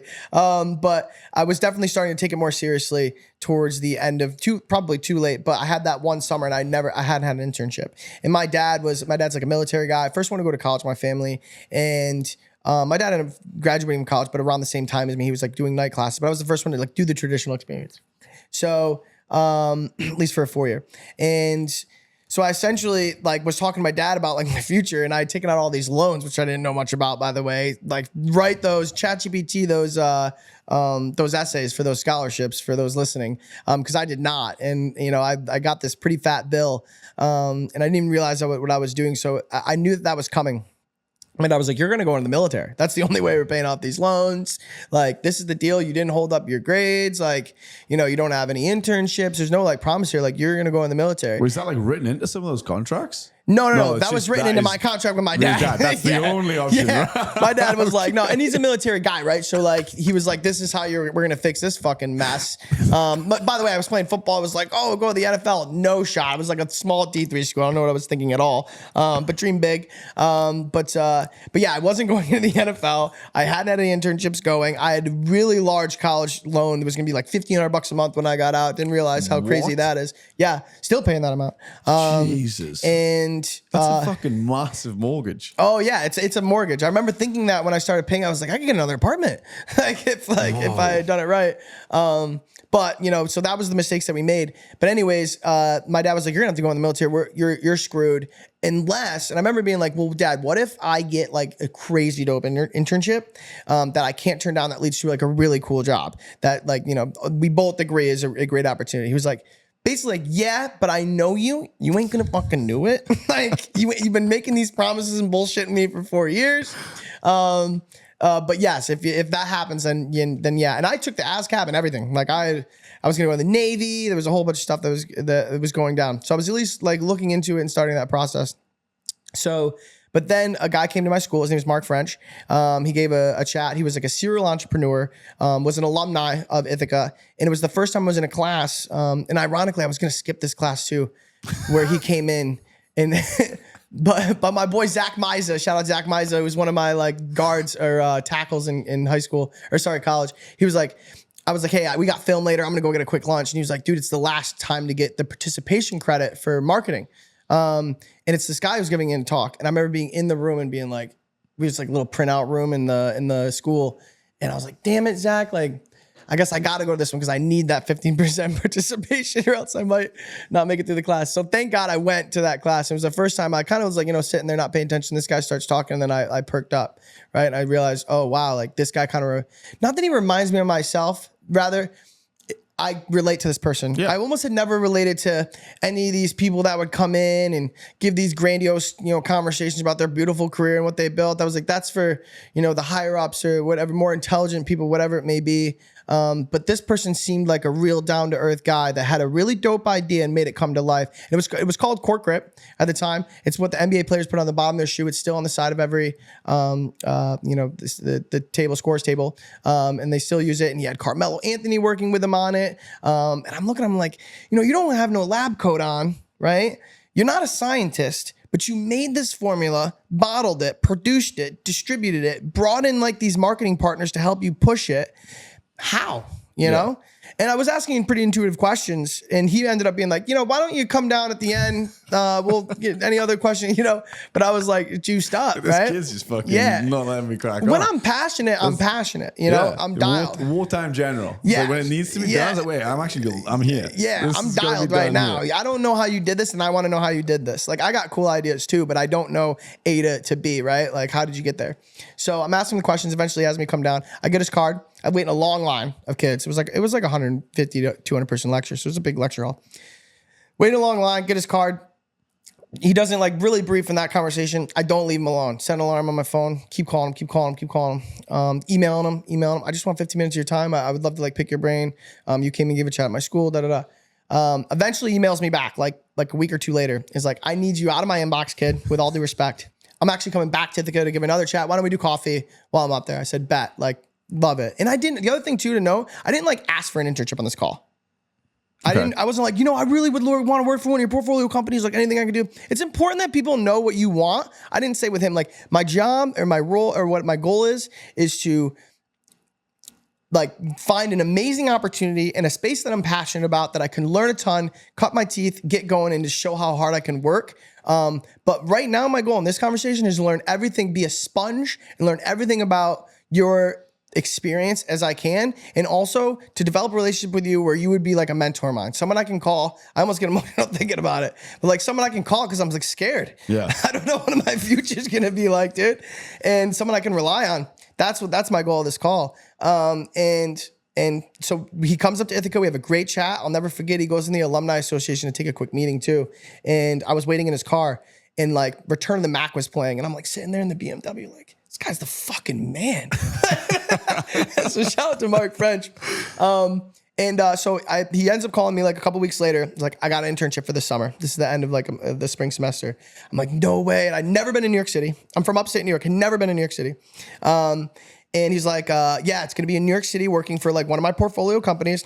I end up saying like, yes, I'd love to do this internship. He's like, great, awesome. I call my dad. I'm like, Dad, I got an internship in New York City. It's paid to $10 an hour. And he's like, that's so awesome. I'm proud of you. How are you moving to New York City? How are you going to afford the rent? Yeah. And I was like, holy shit, is rent like, so I pull up the internet. I start looking at rents and I'm like, oh shit. I don't know how I'm moving to New York City. This $10 an hour is like gone on like a Metro, that card. Like I'm fucked. And I'm like going through I'm trying to do all the math. Math ain't math. And it's not financially feasible for my family to send me down this. I'm not from that type of beginning. My dad worked his ass off, made a great life for us. But sending me to New York and paying for my rent for summer was not a thing. So I'm pretty emotional. I call Mark back. I'm like, Mark, got it at this point. You've worked hard. You've needed right this other route to avoid military school. Yeah. You found Mark French. He's like clearly like, I know he turns into a mentor, fully, but like clearly someone who's like, you're speaking to me, speaking my language, which is rare to find, especially at such a young age. Big time. And he's offered you an internship. It's what you needed, and then you've done the math, and the fucking math is failing. Yeah, the math is not mathing, bro. So I was heartbroken. I'd like done all the things. And I was almost like, man, I did all the things. How this is impossible. And then Mark got back. I got him on the line, and I was like, I'm so sorry to do this to you. You know, he could tell that I was pretty emotional. I was like, it's not financially I remember like practicing like it's not financially feasible for my family to send me to New York, even with the paid, which I really appreciate. And unfortunately, I'm gonna have to turn down this internship. And it's like I'm so sorry. Like that's the most regretted like thing I've ever had to make. And I remember him just being like, and then like, you know, if you knew Mark, you'd be like, he was nah, hold on 1 second, puts me on hold. And I remember just like ticking for like 8 minutes. I was like, damn, well, it's still on. Like timer's still going. He hasn't hung up, comes back on. He's like, how would you like to move in? I'm sitting with my wife on the train, Metro North right now. How would you like to move in with us for the summer? I was just like, what? Shit. He's 8 minutes. Him and his wife decide, like, we got a child now. Yeah. Shout out to Megan French, who, by the way, like fast forward, Mark and Megan and his kids are family to me. He's a big brother to me. His wife is one of the people I look up to most in this world. She's like another mother to me. His kids that were like 8 and like, I think they were like 5 and 8 or like 4 and 7 at the time when I met them, are now like in high school and are like my little brother and sister. I still keep in great contact with them and talk with them all the time. Like that's family now. So that's where it ended up. Right. But so I'm like, I'd love to yeah, like whatever I got to do, you know. He's like, yeah, I'm actually moving out of one house to another one. We could use you to help with the move, like all this good stuff. And I'm like, bet, like, I don't even care. I call my dad back. He's like, what the fuck? He's like, who is this guy? You know what I mean? I remember that being a little weird at first. He's like, you're just going to come live with some random guy I've never met in New York City. And I was like, yeah. And I remember being afraid, like, I don't know what's going to happen here, but like, that's like the first moment of my life that there was so much fear and anxiety. I'm moving to this random family. I never met any of them. I packed all my bag. I still have the Instagram post on my Instagram. I packed my whole life. I had to go to like Marshall's and buy some nice stuff, like some fucking like Kohl's and buy some ties and some shirts to look presentable. Some like now I know how to tailor my stuff. They were like all untailored. They were like bagged down. You know, like I got them pretty short, so the length was never right. But I went and filled up a whole bag and just took a train. I took from to Penn Station and moved my whole life down there for one summer. Like I said, hit it off with this family, learned a ton. I learned really what it takes because we were up to all hours of the night, cocktail hours, and then into the after parties. And it was all about like networking and meeting all these people. And then we would get up at 5 o'clock in the morning and go to the gym. And we were at Westchester Country Club. I was working out with like John Mara, owner of the Giants. I went from nothing to like, holy smokes, I'm like in a steam room with the owner of the Giants, just trying to keep it cool. How's it going? Good morning. And you're just fully shadowing Mark at this point. Fully shadowing Mark. And then turns out, he'll find this funny if he ever sees this, but we would do this thing called routes where we would run routes every morning. And he just, like deep down inside, I swear to God, the reason this guy invited me to live with him is because he wanted someone to throw him the football. So every morning we go to the fields after a workout and just whip the ball around. And we're like, seriously, we put plays together. Like, and I'd send him in motion, like, yo, ran 38. And I'd be throwing him like, you know, and I had a decent arm. And I remember him like kind of being like, how's your arm? Like, and I'm like, yeah, I can throw. And he's like, bet. All right, cool. He's on the subway with his wife. He's like, this guy's gonna move in. Yeah. Like, you don't have to throw for me anymore. He's like, he's in. Let him stay. Meg's like, he's gonna tire you out every morning. Let's have it. Let's get him in here. I like to think Meg was throwing it until the subway ride. She's like, all right, this kid's moving in with us. Yeah. So I don't have to do this anymore. Yeah, 100%. So we end up running routes and like he teaches me really what it's in shipping into the city every morning, long commute, all of it, the grind. And I got to see what it takes. And then in like being that close to the vest, like the family life, managing stuff with your kids, how to like manage the relationship with your wife, all like personal stuff, but able to see like, wow, like there are sacrifices here. And that balance is delicate. And it's not all like fucking beautiful rainbows, etc. But unbelievable family man. I realized that there's an army of kids just like me that he's helped. I think I'm the only one. He's like, no one else is allowed to move in, but like he's got an army of kids. And I remember like when I was like, why me? How do I repay you? I always felt like this feeling of like, what can I do? Like I would take care of the dog. I do everything. I take care of the kids, like babysit, anything on the work side, throw the football, whatever. So I could be up late, be up early, to pay. But all he said to me was, you got to pay it forward. And that's something I've kept with me forever. And I'm almost like forever living to pay it forward, to like, I guess like make myself worthy of whatever I received from Mark at that time, that gift that I was given of being able to move in with him and learn. So I'm constantly paying it forward. I'm constantly mentoring anybody who wants to like reach out to me. I'm like such a sucker. Doesn't matter who you are, walk of life. If you hit me like, hey, I want to take 15 minutes of time to learn about this. I'm trying to build a career in this. I'll take the call. It's just like my way of being like, all right, cool. I need to break it even somewhere. So Mark took me underneath his wing and changed my life like during that time. That summer, he didn't teach me, or he didn't give me a fish. He taught me how to fish. So the first fish he gave me was the job at Pivotal Labs with the app.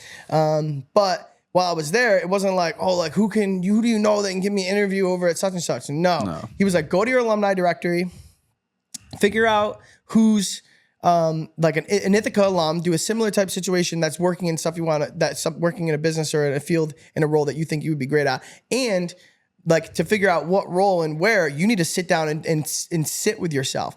You need to do some serious thinking, like shut off all the electronics, like meditate on it, whatever you got to do, but you need to figure out what you want to do. And it's not going to come from me. It's not going to come from anybody else you're talking to. You got to figure out what's going to make you passionate. You lead with your heart, figure it out. And like, I remember like taking that time, like sitting in my room and be like, okay, what do I want to do? You know, like, cause I had my own room at the house. Like it was like my own quarters. It was nice. So there's your own quarters. Yeah. Like this nice little quarter. It was, well, the first house I was in the basement. Yeah. And like, and it was like it was like the old kid's toy room. I was living in the basement, but then like a month in, I moved him into like, he had sold some equity. Like I was a part of like the up and up. So then I had my own quarters, which I think now his daughter lives in, which is great. She's got like her own setup, which is awesome. But I was sitting in that room. I was like, I got to figure out what I want to do. I thought, what am I passionate about? Sports. Really passionate about sports. And what are my qualities, like skills that I think I could have at least the base of, and then to build upon, like what parts of my personality. And I would be like, you know, I love to talk. I love to build relationships with people. I like being around people's like dreams coming true or exciting moments, like with my nieces and nephews, like something about even just taking them to the movie that they love and being of that person that could take them to that movie. Facilitating the good parts of life. Yeah, 100%. And then I knew I loved sports. So I thought, okay. And I want to be in New York City. I was like, I want to be in this city. This is fucking so dope. I'm like loving this lifestyle here. I'm a pretty fast moving guy. I was like, this is like my speed here. I'm like par. That's an interesting way to put it. It's like you finally were in a situation where you were at the right speed. Yeah. So like if you're like a very fast moving person and you're in a school and college environment and it's just not quite right, you're just got to stay in this box. It's like you can drive yourself crazy and you bounce around.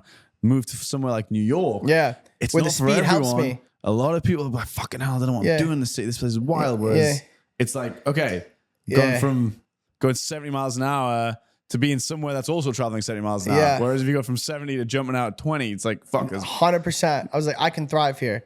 This is my shit. Like I felt it. You know, I'd listen to my little like music every day, walking from Grand Central to the Garden, etc. But I knew I wanted to be in New York City. So then I was like, all right, sports, like sales. I realized I look up like the qualities of the things. I'm like, okay, so sales, partnerships, that's the type of shit I'm going to be in. And then New York City. So it's like Barclays, Maddison Square Garden, etc. So I started like taking meetings, reaching out to, and I went to the alumni directory and found who's working at the Garden. And this guy named Andrew Steedman was working there. Shout out to Andrew Steedman, legend. So I reached out to him. I was like, hey, I just want to do an informational lunch.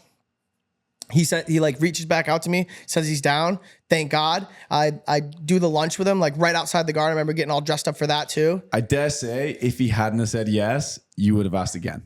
Definitely. And again. So someone in there would have talked to me. Replied, but that's a really good learning point for people that don't stop. Oh, I don't think it was the first reach out, by the way. Like, eventually he's like, dude, I'll do lunch. Like, I got you. Being relentless is a huge trait you clearly got. And there's a line between annoying and relentless, right? There is. But like, I like try to pull on the heartstrings a little bit of like, for real, man. Like, I'm really just trying to learn and like get after it. And I promise I'll be really quick and respect the hell out of your time. But I think caters to me ego a little bit, but I think what you've done and what you built is so inspiring and so dope. Like I'd be remiss not to like grind out to try to get 15 minutes of your time, like straight up. That's a skill. Yeah, really. And you got to learn to toe that line. Mark taught me that of like, you know, okay, like you were a little annoying to me, you know? So like towing that line and being respectful, but also like eager. And everybody had that time, no matter where they are in life. Everybody had time where they had to like, someone had to give them a break. And like, you want like to pull upon that, you know what I mean? You want them to see a little bit of you in them. So, or a little bit of them and you, sorry. So I have that launch, went really freaking well. And at the time it was perfect that, again, timing where he's like, you know, I've been in this one role as inside sales, selling the Knicks, the Rangers and the Liberty ticket sales. And I want my manager, like I told him I want to be a manager and he said, hey, why don't you start shortlisting some people for like potential hiring? And he's like, you know, so if you're down, like I'd love to like put you forward. I'm like, We call him Steeds, but I'm like, dude, Steeds, you legend. Yeah, absolutely. Anything I can do.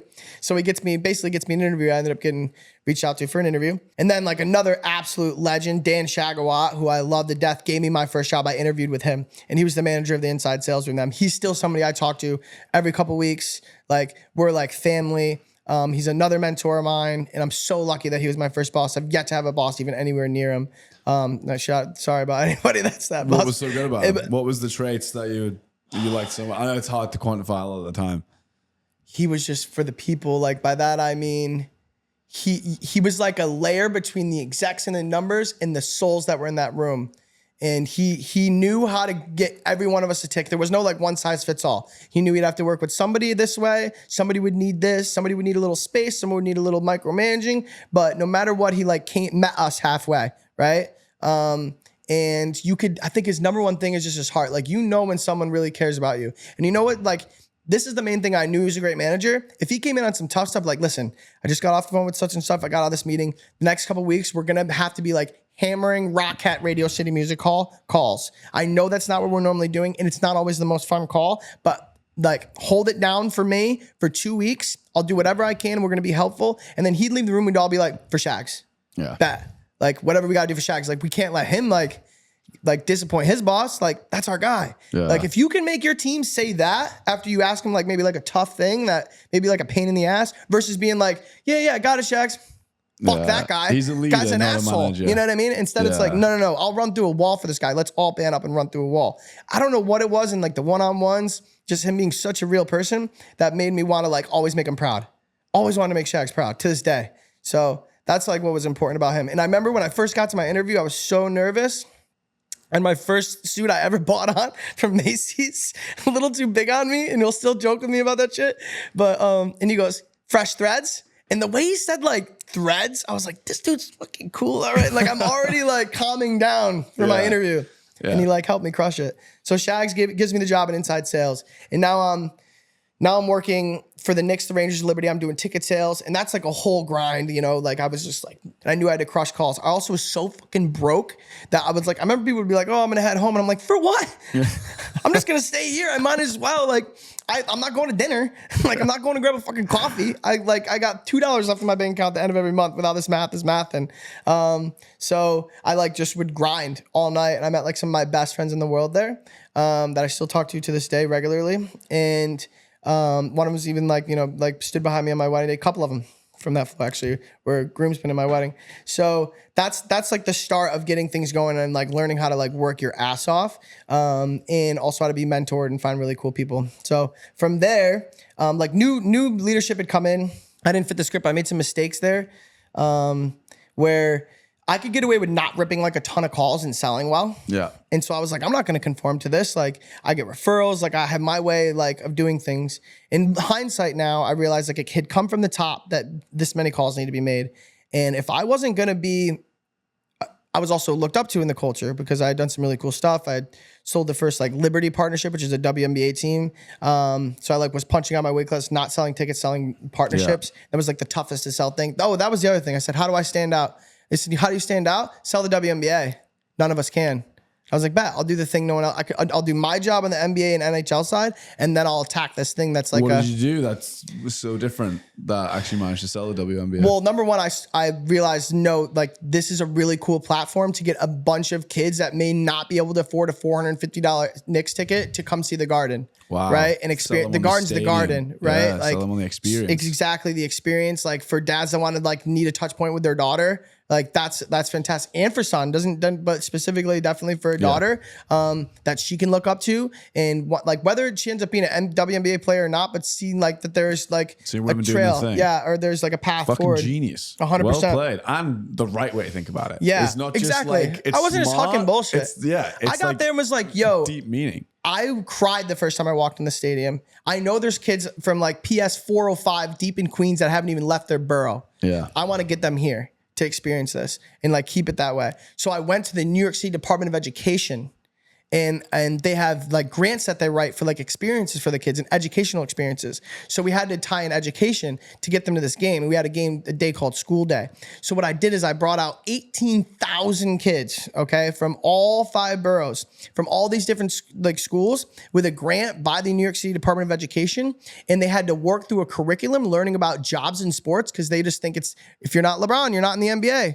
Nope. Lawyers, doctors, athletic trainers, production folks, music folks, salespeople, like accountants, all working at the Garden, right? So I wanted to like show that. This is my own experience. Like I thought this, like when I got there, I was like, shit, there's a whole economy here. Like you don't have to be like Carmelo to be a Nick, you know? Yeah. This is cool. I want all the kids to see this like at a young age and realize, like everybody. And they rotated and were able to learn from, in like groups of 50, we were able to learn from everybody. So they got to see the insides of the Garden and also like the people that run the Garden. Wow. And it was like my vision. It was the first time in my life that I like, just like when I saw Mark that day, I was like, you thought some shit and you fucking made it happen. You had to pull all these people together, get everyone to agree, pitch everybody, like get the budgets, whatever. And I did that with my idea at the Liberty with the helps of many amazing people that believed in me. You can't do it without the people. But like, I remember daily calling my dad after work and being like, Dad, I'm fucking doing it, dude. Like I had this dream and like the day that it happened, I got the sick picture I can probably send you that you could show on this of the Garden filled with all the kids. Oh, please I went up to the 400 level and just cried. I'm an emotional guy, but I was like, look at these kids. Like I knew I'd been that kid before that was, if you see this one thing and it sticks with you forever. And if you're at the impressionable age of 8 to 12 years old and maybe you got some tough stuff going on at home, but you get this one like inspirational moment, get to sit with people. It was great. And there ended up being a mentorship program built out of it too. It can you for the rest of your life. Like 100%. You said, like Mark coming in. Yeah. Yes, college age, a little bit later in life, steers you the right. Some people never get that kick. I know. Some people never get that. That's why I pay it forward so much. Yeah. Because I'm like, I know that not everybody gets that. And it's funny you said it was like the ability to show all these kids all these different avenues. That's one of the things we say when we do this podcast is that the people that were coming in, the only criteria is that are they in gaming and do they have a unique entry point into gaming? Yeah. That's it. Just so that someone listening can be like, oh, that's the way in I want to take. Yeah. Like, perfect. Not everyone wants to be a streamer. Not everyone can be Courage JD, you know? 100%. It's just a case of, okay, well, Courage JD has a manager. Yeah. He has production companies he works with. Yeah. He's got people who sell deals for him. Yeah. Like, it's exactly that. That's fucking awesome. So how long were you at Maddison Square Garden? 3 years, almost 4 years, 2015 to 2018, 15, 16, 17, 18. I think, 2018. So it ended up being like 3 to 4 years, somewhere in there, about 3.5 years. And that new to full circle there, the new management came in. I was kind of the stud that had like done all this cool stuff. Not like a dickhead stud, but like, you know, people outside of the box thinking. Yeah. I was outside the box. I did it my own way. Easiest people to spot. And and I executed. And I also was like a good person. I helped so many people whenever I could. Always paying it forward. All the youngsters that came in that were like interns and shit like that, they're now like, they're running like divisions at the Garden, and I'm still close to them because I didn't care. I would help anybody, and I was an open book. How are you getting these sales? Come on, sit down. I'll tell you all about it. Yeah. Not like, oh, you could take some of my sales. Like, nah, I don't. Fuck that. It all pays for it in the end, and that's like all you're doing is practicing to become a leader anyway, right? Yeah. That's what being a leader is. If you're not the one actually performing the executing the job every day, you need people that are going to look up to you. So I was taking care of a lot of people. So I had a really good reputation amongst everybody at the Garden. This new guy came in, wanted new rules. I didn't fit the script. I was fighting against it, right? So they basically like, I wouldn't make my 100 calls a day, but I would like execute. So like put me on a PIP, which is a performance improvement plan, to start to get me out. But maybe they felt like this one scientific method was how they wanted to roll with it. And that's what the staff, or that's what the executive said to roll with. I got to go. Like, or conform, right? And I didn't conform. Yeah. So I beat the PIP. They tried to make it impossible. I beat it. You had to like set X number of meetings, sell this much, make this many calls. They were working me like a dog. Did that not like lose your trust and motivation to even want to work for them though at that point? It was definitely some, very like, much so. You just don't back me. That's all this is. Yeah. They probably could have handled it better too. If you want me to do your stupid way, I'll do it, but you just clearly don't back me. Yeah. I know you knew this way, you're good. We got to work this in somewhere. Let's meet in the middle, whatever it may be. But at the time, like looking back on it now, at the time I was pissed, and looking back on it now, that was what they needed to do.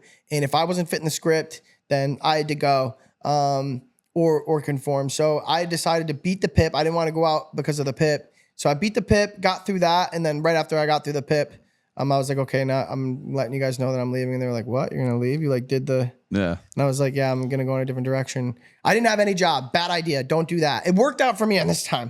But I always say the best time to look for jobs is when you have one. In an ideal scenario. Yeah. Definitely. I think me and you both had we chatted offline. I quit my job without something to go to other than Amazon sales. I was like, I'll B2B. I was Amazon FBA.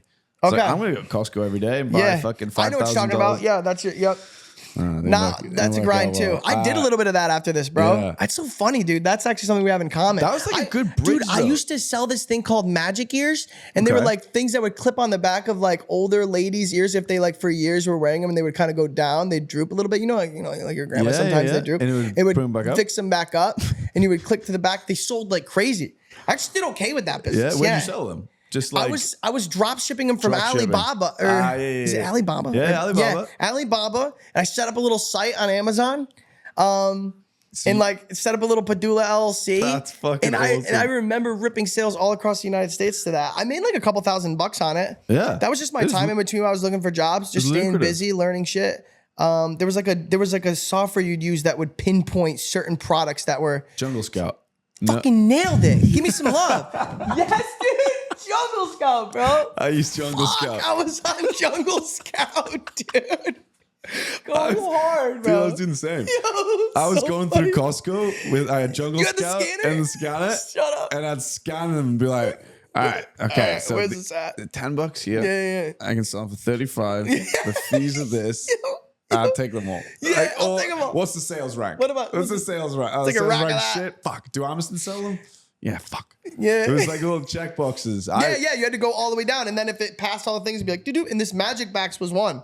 And almost when I found it, I was like, no way. Yeah, it was like it was actually finding gold. Yeah, exactly. Yeah. Because you had to mine it. There's like queries. You had to like search. You had to know which queries to use. And it was like, if it boop at the bottom, it was like, yep, green light. Like this is a white space, whatever you want to call it. That's so funny. Fucking Yeah, dude, I hilarious. love that time. It was the best. It was the best time ever because it was like I'm not very emotional. Yeah. But the first time I sold something on Amazon made me cry. Yeah. So I was so happy. I was like, fuck I it. got a business. It's gonna work. Yeah. Because I hated what I did. Yeah. And I quit pretty much on a whim. The guy I worked for did a lot for me. It's a very, very long story. But I was really unmotivated, and me and him didn't have the ability to like teach me, and I didn't have the mind to want to listen, even if they did want to teach me something. Yep. And a bunch of stuff happened, and I got extremely demotivated. Yep. And I was like, fuck it, I'm just gonna quit. Yep. He came in one day and called me lazy. I was like, yeah, I am lazy because I don't like working here anymore. I used to work my tits off for this place, and I didn't. Things happen. I was promised X, Y, and Z, never happened. So I was like, yeah, I'm gonna quit. I'm just gonna leave. With very little idea what I was gonna do. One of my best friends, Mitchell, was doing Amazon FBA, and he taught me about it. And I was like, okay, I'm in. So I was going to Costco. Sketches was the big thing. I made so much money on sketches. But then the thing what Amazon does is the people who do FBA are doing the market research. So I'm going out scanning these things, and Amazon get all that back data and be like, this kid's doing really well selling sketches. We should start selling sketches. Smart of them. And then you're like, fuck, I've got to move on to something else. So that was the problem with you. Once you got one going, you had to be on to the next one. So I did tile.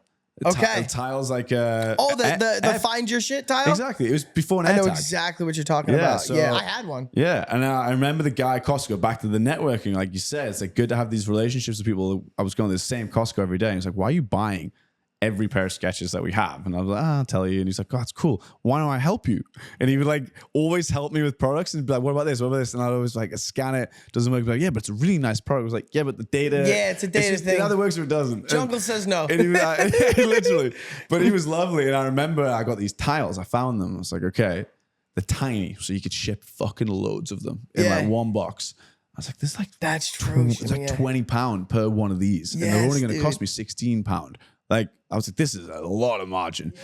So I went up the till, scanned it. I had like 50 of them in my basket. I scanned it. The one was like, the deal on these today, you can only buy 4. I was like, oh, they starting to. Fuck. Like, but I need all of them.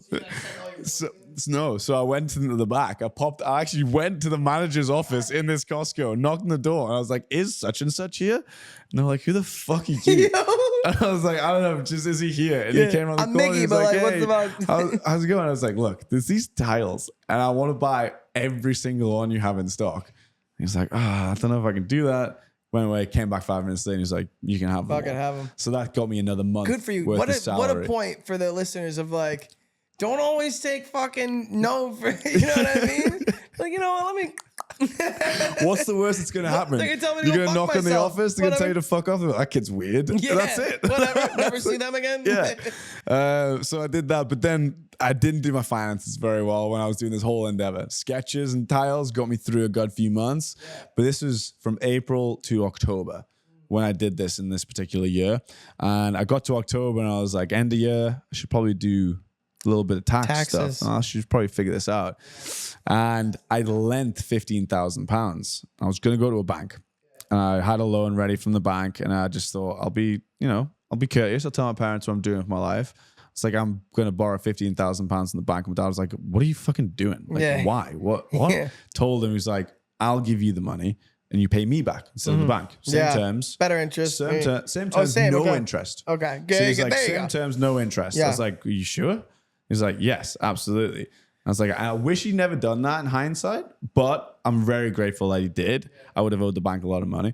So anyway, yeah, it got to October and I did it. And I was like, oh, I've not made any money. Like, if anything, I'm like losing money. And I didn't change my lifestyle. That's the dumb thing. I was still drinking Starbucks every day. I wasn't like dumbing down my lifestyle, 100%. Which was so fucking lean stupid. Out. Exactly. And I got to the end of it and I was like, shit, I'm not making any money. And that broke me. Like fully was like, I'm the biggest failure on the planet. Couldn't get worse and sent me on this weird spiral. And it ended up being like, fuck it. Like, I need a job. I was streaming at the time. I was doing a golf podcast and I was doing Amazon FBA. I did all three things during this April to October. Oh, yeah. All of them were failing. Yep. Really, because I wasn't focusing on any of them. Yep. And I hit rock bottom. I was like, look, what do I like? Back to like what you said, sat in my room. I was like, what do I like? Yeah. It's like, I really love the streaming, but I'm not a streamer. Yeah. Like, that's not what I am right now. Like, it's not even close. Why don't I just try and find a job in gaming? That's got to be a thing. And I didn't know how big gaming it got. And this was 2019. So I did all this research. I applied for every fucking job under the sun on LinkedIn and got no's left, right, and center. Like, you have zero experience in any of this stuff. I was like, fuck, how do I stand out different? So I started making videos. I would just give my opinion. Like, here's 5 reasons why gaming is similar to sports. And just like bridge the gap for people. And they start getting decent traction on LinkedIn. Yeah. And I was just going to make videos until I couldn't. And I would run out of money in January the following year. Like, that was it. If I didn't find a job in gaming, I was broke. You had a runway. Yep. And I kept doing it. And it got till December. I started to get a little bit hot under the collar. I was like, shit, I have no money. And I don't want to tell anybody. Yeah. And, I've got a fiance, I got a house. I was like, fucking running out of shit. So yeah. It was crunch time. And in the same week, this one dude was like, can you come? This guy called Chris Kissack, who was like mini mentor for me for sure. He's like, do you want to come down to this ICE festival, which is like a gambling convention? We have a CSGO tournament going on. Do you want to come and cast it? Because I can see that you're doing shoutcasting while you were streaming. Do you want to come and cast it? I don't know anything about CSGO, but fuck yeah, I'll do it. And then we'll speak on the stage as well and all that sort of shit. While I was in London, COD was on, COD Champs. So I put a LinkedIn message out. I'm going to go to COD Champs if anyone wants to kind of meet me there. I didn't have a ticket. But if someone said they'd meet me there, I'd buy a ticket and take a risk. And Evan saw that and was like, yeah, I'll come to COD Champs. Fucking A, bro. Checked his company. They had an open position for social media. Got there. We just chatted shit. And that was that. And I had a job. And I was like, fucking hell. It was... ended up being March, my start time, but I had from January to March. And I told my dad, I was like, I've run out of money, but I have a job coming up. Can I stop paying you for like 2-3 months? He was like, yeah, that's fine. Yeah. So you get a pause. It was a good thing it wasn't a bank. I was going to say that 2 or 3 months would have really caught up. But back to the point, like, it was panic time trying to find a job and I didn't have a job. So you're right. Like, looking for a job while you have one is always the best. Yeah. But you also didn't do that. You quit. No, I also didn't. Yeah. And that puts a lot of pressure on, which will define you because like you get to maybe some lows or, that for the rest of time you kind of lean on for if I can get through that, I can get through anything. That's super inspirational. And there's a lot of people, like there's a lot people can take away from that experience. Definitely. Like the amount of hustle that goes into it, failing and getting back up. And also like putting yourself out there, starting to make the videos, right? And again, not caring what friends think about, to go back to the beginning of our conversation, whether people are going to judge you or not. Number 2, I couldn't worry about that. Yeah, That's the only thing about that pressure. That was like, I was to give more context just for the viewers, just in case anyone is at that point. I was depressed. Yeah. This is I couldn't leave my bed, dude. I'm sorry to hear that. I needed it. Yeah. I look back on that time fondly, believe it or not. Yeah. It's like, no matter how bad life gets, that's not happening again. So it's like, it's You've good. been running away from it forever, right? It's like, I've built myself up now. It's like, I needed to break myself down to nothing, get rid of any ego and what I thought I could do in life, and just have that humility to be like, all right, this is a different way of thinking from now on. It changed the way I thought about life. I super resonate with that. Well, being something and then breaking it down and then building yourself back up, exactly how you want to be designed, remembered, or what you want, how you want to feel about yourself. Resonated with me so much what you just said there. Because when I left the Garden, I didn't have a job. I did go to the head of the WNBA, Lisa Borders, president, and the COO, Jay Perry, who was the former CEO of the Super Bowl. One of the coolest women in sports, not just personality wise, but also what she can get done, and best leaders. So anyways, I go down to the NBA offices, which are not too far from my offices at the Garden. So I wasn't that far away. I went down there, or I wrote her a nice email. Actually, I remember sitting there crafting this email. Not everything went wrong, but here's the situation. Here's why I'm leaving. Shoot an email. She responds back. She'd come out, absolutely whatever we can do. Come on down. We'll meet in person. I meet with Lisa and Jay Perry in person, and they were basically like, so where do you want to work? The whole league is open. Whoa. So, and I was a top seller in the WNBA. So that was a cool situation. I interviewed with Chicago, interviewed with Connecticut Sun, the Mystics, which is in the Washington Mystics. And then they told me, well, there's this other team. It was Dallas Sky, and was being moved to Las Vegas, and Las Vegas was going to have a team. And that was a part of this move of, bringing basketball to Las Vegas. Had Vegas ever had a basketball team at Never. this point? Never. And it just when I got there was the first year of the Knights. Right. The NHL team. Yeah. And I got there just after October. Did the Knights turn into the Raiders? Or is they two different teams now? Two different teams. Just that was the NHL. Teams. It was NFL. NHL and NFL. Got the NFL ended up coming later. The Knights is NHL. NHL was their first professional team. So It's all good. And it's not very, I was going to say, it's not, very different vibes from the UK here. So the Knights had just gotten there. So they had just finally gotten a sports team, and they were testing this, can Vegas have a sports team? Is there enough hometown fans? Is there, and clearly there's going to be a great away, crew that would come in, because who's not going to go see their team? Pull. Yeah, of course I'll go to Vegas to see my team. That's sick. It's the excuse for the wife as well. It's we've got an away game. Yeah. Where is it? Vegas. Yeah. It's all right. Oh, my favorite team's coming to town. What a shame. Got to go Vegas. So that was during that, just the sports renaissance in Vegas, because for many years with sports betting, it was you could not have a team there, right? So, but now they were starting to, obviously we see DraftKings everywhere. It was a change. And they were bringing the WNBA team there, and it was going to be owned by MGM Resorts, which is a majority of people that don't know, they own a majority of the properties on the Strip. MGM Grand, Bellagio, Aria, Mandalay Bay, so on and so forth. So they were like, we need to teach a casino how to run a team. I went around to all the different spots and interviewed. It was pretty sick. They picked me up in limos, every spot picked me up in a limo, treated me really good. When I came to Vegas, I was treated really well. I was staying in the Monte Carlo, which is now the Park MGM, for the interview process. And it was they started something new. And that's what I wanted to be a part of. When I got to the Garden, they had just renovated it. I was cool to be a part of that renovation.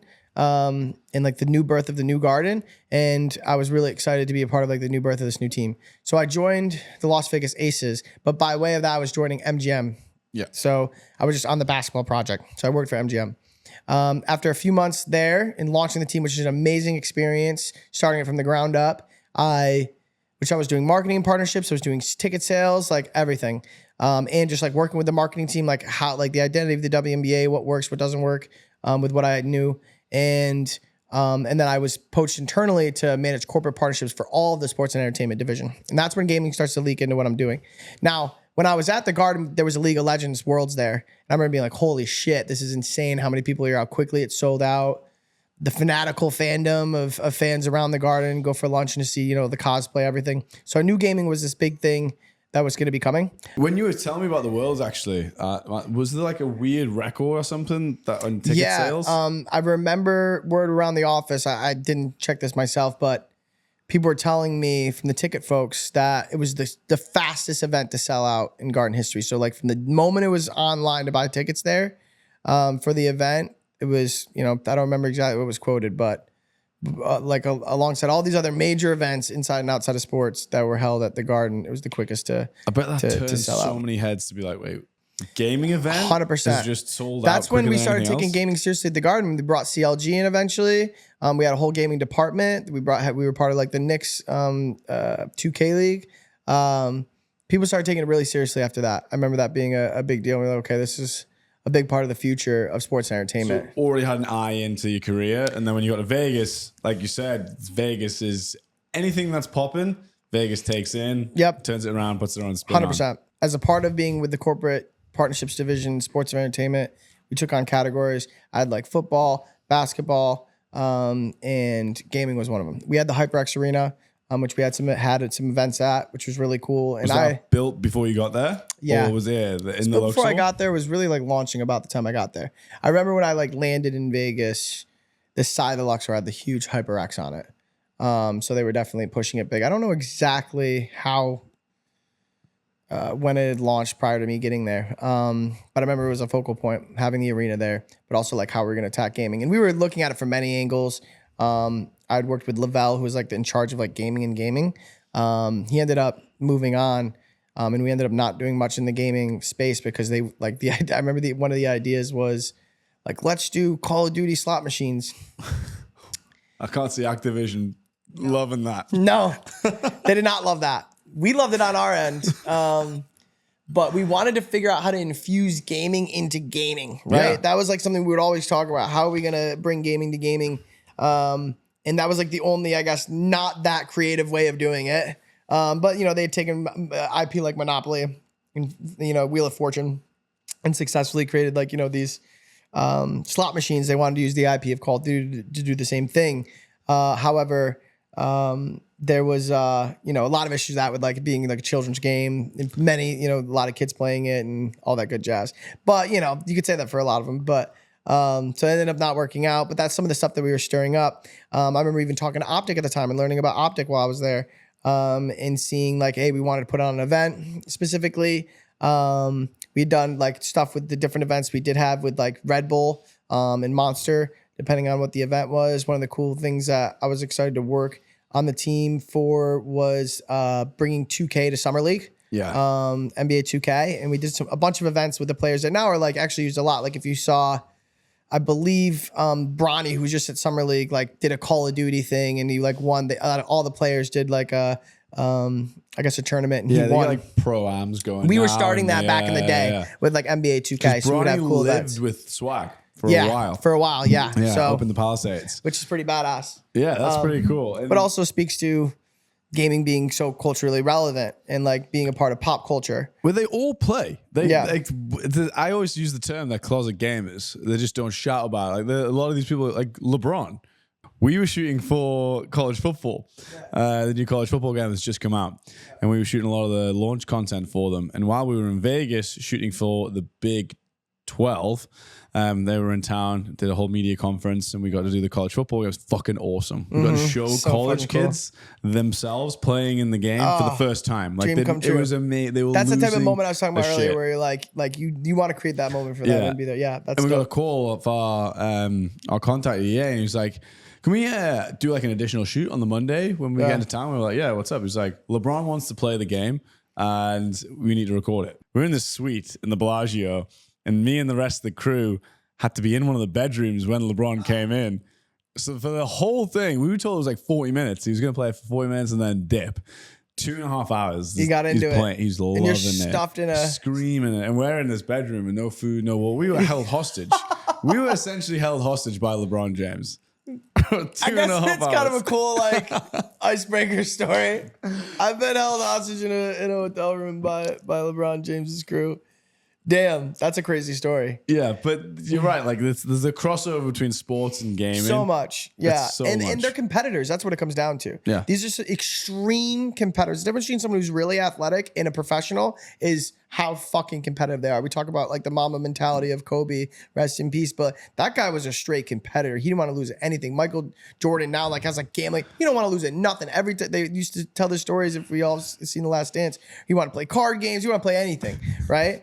I think that's why gaming in these, you know, the traditional sports pros have such a great crossover. And the other thing too that I've learned and that I found out when I was like working on this 2K stuff is they're always competitive, but they also need to take their downtime and be down, right? Because they're healing. They got ice on. They just put their body through hell. Then they need to heal their body, both from injuries, but also from general daily recovery. And what they do to get the fix is this. Do nothing. So now I can get my competitive tick, you know what I mean? But I can have my legs on ice or, you know, et cetera. So it's actually like recommended, like, why don't you just like play fucking game, you know, and rest and then you'll be good to go. And then I'll know that you'll stay planted for 4 hours, right? So there's a ton of crossover. We did the 2K stuff. It was a really exciting project to work on. And that's when I realized like I was really excited about this gaming stuff. That's when the story... Super quick. I know you were very vulnerable with yours as well, but I also had built up this avatar. I was like 26 or 27 at the time. And I was working around people, many of them older than me. I was running corporate partnerships for one of the largest, you know, entertainment companies on the planet with 28 properties internationally. I'd done all this work at the Garden, burning the candle on both ends, and had just moved to the other side of the country away from anybody who loved me. I didn't know anybody when I got here besides one person I used to work with named Saul, who's ended up being one of my groomsmen. But I was like, you know, I was falling apart. And I built up this avatar of the worker guy that was going to be like your plug. And I like loved being able to hook people up with stuff because I want to make people happy. But eventually it got to the point where I was just, I wouldn't say being used, but I didn't want to be everyone's guy for everything anymore, you know? And I wanted like too many pieces of you. Yeah, exactly. I was like running out of room and I wasn't filling the bucket up, right? Yeah. Wasn't working out properly, wasn't eating properly, these sorts of things.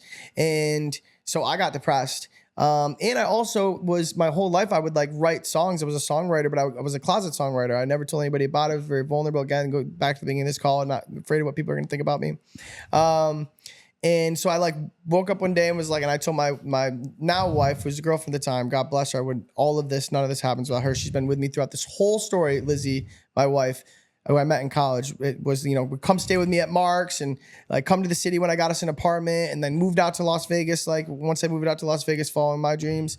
But she had just moved out there and I was not being a good boyfriend. I wasn't being a good son. I wasn't being good at any of the most important roles and starting to slip at work big time.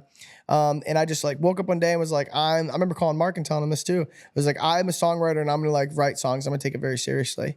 And I also had gotten into a pretty serious car accident and got diagnosed with a traumatic brain injury. And I was going through that. I was out of work from the injury. And when it was about time for me to have to come back or what, I don't even remember if like I had to like quit or whatever it was, or like not take pay.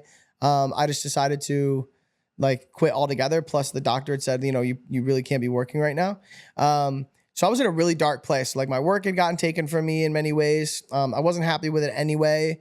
And I decided to pursue music. But I was very sick at the time. And I say sick because I really was, looking back on it, I truly was like not well, you know, mentally, and then it leans into physically. Looking back on like even videos or photos from that time, I almost like, it's like emotional, but also like I don't even want to see it, you know? Yeah. I was a shell of myself. And I had many days where, you know, I was just like, I just want to walk into that closet and not come out. You know what I mean? Like bills were piling up. I was a failure. And there's one thing about being like a straight, just like failure. Another thing for like going up and then failing. Yeah. Now everyone's like, how's the rocket ship? It's like, oh, I fucking fell off the rocket ship, dude. It blew up. I am literally free falling. How are you doing? You know? Yeah. So I was even more afraid to like tell my friends what I was going through. I was supposed to be like the guy killing it, you know? Definitely not my family. There's a whole other story, but didn't want to look weak to them. And didn't feel like I could go to them. And luckily Lizzie was there. Without Lizzie, God only even knows. I had needed like one thing to live for or to continue pushing for. But she supported my music despite that. I ended up like learning production and learning how to write songs. Found out I wasn't gonna be like an artist or producer. I knew I was gonna be a top line songwriter. And now that's something that's a part of my life and I do all the time. And I've had an artist signed to Def Jam. We got dropped. Now I release music independently with like a couple artists, one particular named Jones Jr. And that's now something that I use as like my like therapeutic crutch. Like I'm not just Tommy, this guy that does business. I also am a creative and I've given myself permission to create, right? Yes. In whatever way that is, like leave my voice behind. So I started chasing that. And then one day realized number one, that I was really sick and I was feeling all these things. So I decided I'm going to get up and I'm going to start working out. I'm going to start doing things. Yeah. What was the step? That was a big step. So I have no job. I'm like out of money. Yeah. My girlfriend's like holding it down or else I would have been like ran out even quicker. Right. Yeah. I did get a little money we were waiting for this money from the car accident. Got a little money from that, like held me over a little bit. Oh, and then this is another big one. Well, here, I'll do the workout thing. Then I was like, I need to start working out. If me and my wife are going to be good for each other, girlfriend, like we need to be healthy. We were both not healthy. And I realized if you start doing things, this is how I got out of my cycle. And when I was not able to get out of bed, I was fucking bad, bro. And I'm an Energizer bunny. I was like, holy shit, something has literally got me halted. Yeah. Like, wow, how powerful that is. I never got it. I'd be like, what are they sad for? Tell them to get the fuck up. No, I realized like what it feels like to have concrete legs, concrete arms, and not be able to get myself out of my bed. But I said, I'm just going to do one thing at a time that I can look in the mirror and be like, at least you're doing that. Yeah. And it was like, first I'm just going to work out so that I could at least be like, shit's fucked, but you're working out and that's a good thing. You're doing a good thing. Just like kind of giving myself a little juice here and there. I'm going to start eating right. Okay. Now I'm starting to eat right. Now I look better. I feel better. I'm starting to have that energy again. And then now I'm going to look for a job. Now I'm going to do this. Now I'm going to do that. So that was the main start. But most importantly, because I hadn't had a job in so long, it was like 6 months, maybe more that I hadn't had a job. I was like, how the fuck am I going to fill this gap and interview and what am I going to tell people, all this sorts of stuff. And I remember thinking to God, I don't know what you got in store for me, man, but I'm pretty fucked right now and like whatever. But I remember like putting all my trust into God, the higher power. I'm not like super religious, but I was like, whatever it is, because you've blessed me all these things and I've tried to pay it forward. Whatever plan you have in place, I'm going to trust you. Like, but I'm looking for whatever it is you got coming for me. Like it better be good because I'm deep. I got all these bills piling up. I'm not healthy. I got all this stuff going on. And then a week later, COVID happened. I was like, damn, dude. And then everybody didn't have a job and everybody was at home collecting like unemployment, like collecting unemployment and like getting money from the government and not working was like an everybody thing. I was like, shit. Okay. So it wasn't made in the lab. No. It wasn't a natural occurrence. Yeah, it was you praying for it. It was me praying. Yes, I'm cause covered. No. No, I remember even thinking like, you didn't have to go that far, God. Like, that's a lot. Like, wow. Like global pandemic. Like that was a little bit next level. But it did even the playing field for me. So when I started interviewing, I knew I wasn't sure if I wanted to get back into sports and live events were down anyways, but gaming was going up. With the experience I had with gaming, I thought, Twitch was blowing up. It was like the Fortnite time, or just coming off of it, because it was 2020. Yeah. And then I realized it was an org that was moving to Las Vegas because all of the Rainbow Six circuit was starting to have to compete out of the HyperX Arena, which I knew. Was that because of COVID? They were bubbling to do no, it was the right before HyperX? COVID to do that. It was just before that. They were like sucked. They had to do.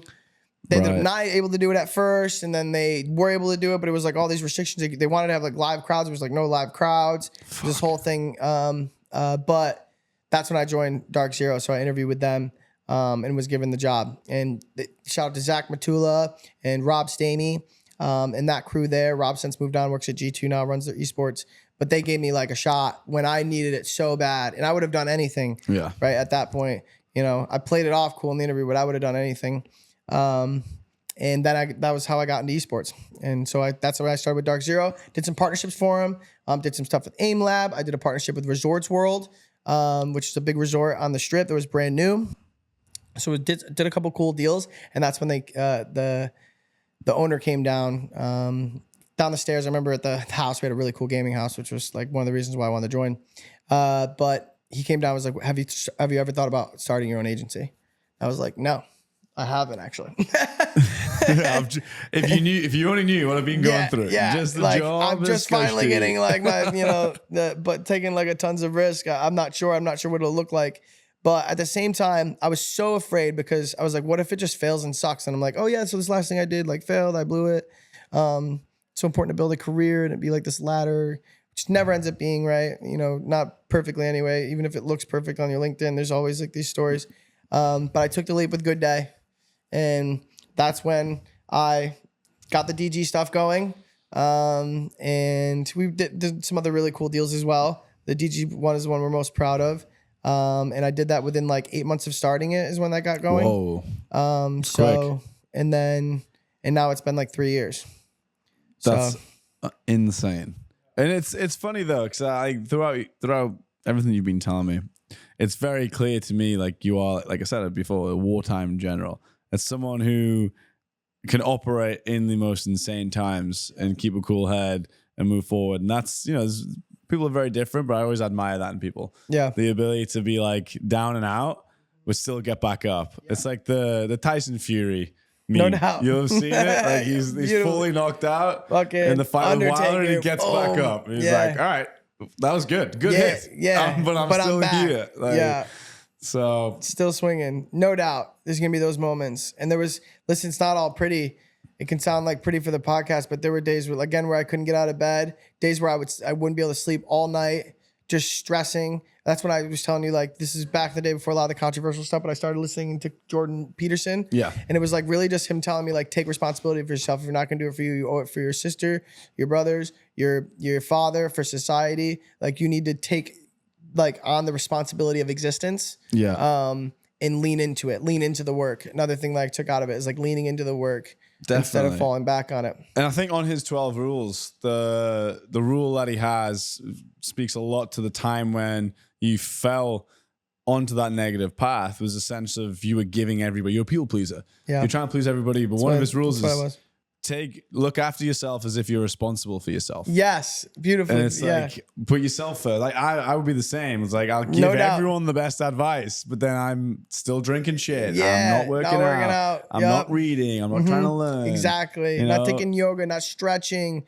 Like, yeah, it goes down to like, don't fucking be talking about everybody else's room when you're not cleaning your own. Like you owe that to yourself. Like start taking responsibility for yourself. Like you're somebody you're responsible for. Yeah. Like you take care of a kid. Yes. Like you need to do that for yourself. Exactly. No doubt about it. You wouldn't let a kid go and eat shit all day and speak negatively about themselves. Exactly. And that's true for yourself. And you owe it to yourself. I know a lot of these characters have like ebbs and flows and waves, and when they're relevant, when they're not relevant, when they're cancelled, when they're not cancelled. And there's some extremes. And it is all about finding the people who speak to you. Back when you said that Mark came in, he was like, this is the first person that's speaking to me. Yeah. Like ever. For me, that was Gary Vee. Yeah. I was listening. I can't remember how I got onto Gary Vee. On social media, he was spitting hella content out. Yeah. And that was, he convinced me to quit my job. When I originally quit before I did the Amazon FBA, fully you hate your life, like fucking quit it. Yeah, literally. It was the line he used to say that changed the way I live my life forever was, the only thing he's scared of is being 80 and regretting what he's done with his life. And that hit me. I was like, fuck, he's so right. Like I look around a lot of the adults around me in my life at the time, and I was like, you guys don't like what you do. Yeah. That's fucking scary. Yeah. Why? Why are you still doing this? Why are you not doing this? I'm not going to name specific people. There'll be people that are like, I can tell that you're extremely passionate about that and that you'd be good at it. Why the fuck are you not doing that? And I would say that to them in a much lighter way, but you ever thought about doing this? And they'd be like, yeah, but I've got to do that. I'm doing this entire fucking thing, actually. And that used to scare me. I'd be like, wow. And yeah, it's all about finding something that you're passionate about. And that line always stuck with me.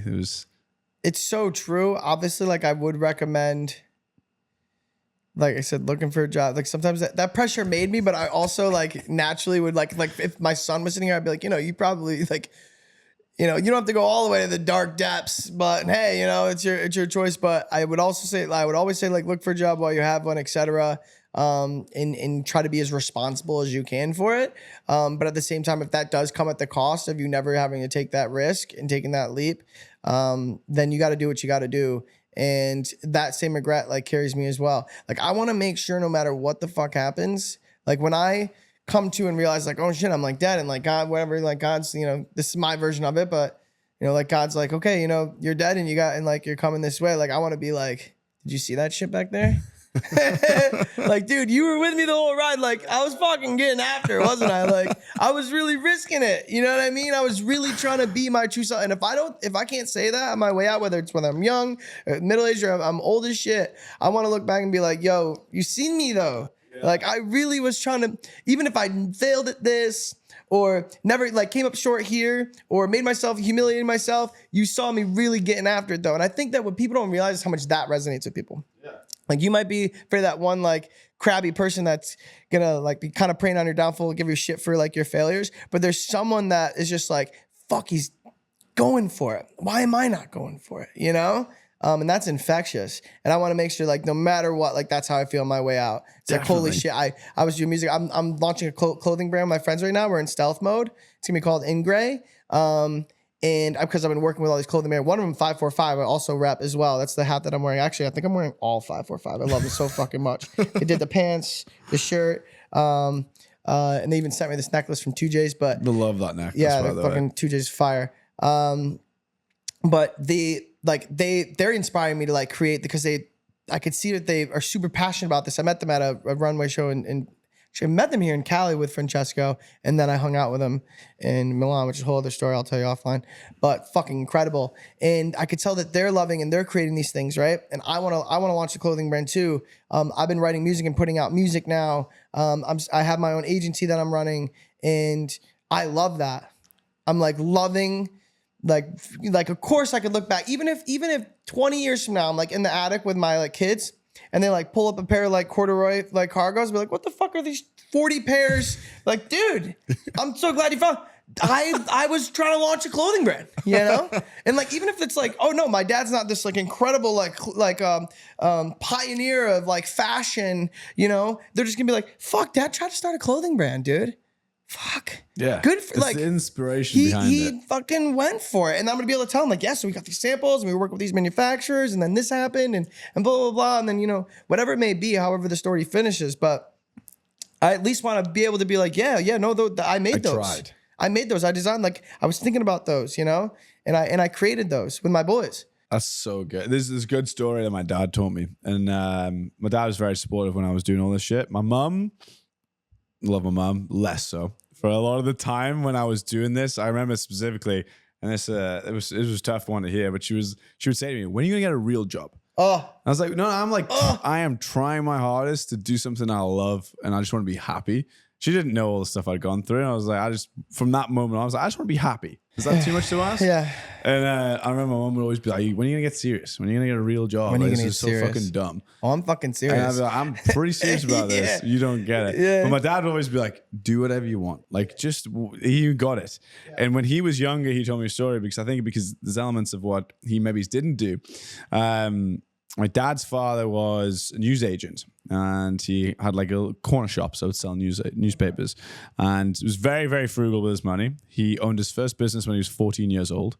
And OG. Just built it and had a couple, and then my dad and his brothers worked for him, and they did well. They earned a good living, but my dad was quite entrepreneurial, so it seems. I didn't know this until later in life, and because they did quite well, my dad had money young because he worked in the shops. He was obsessed with music, so he'd buy loads of records, and he'd have like a record player before anyone else in the town did and stuff like that. And his friends would be like, I've got a girl coming over on the weekend. Can I borrow these records? Can I borrow this record? And he'd be like, yeah, fucking do it. Like, take it, play the music for the girl. Like, that's awesome.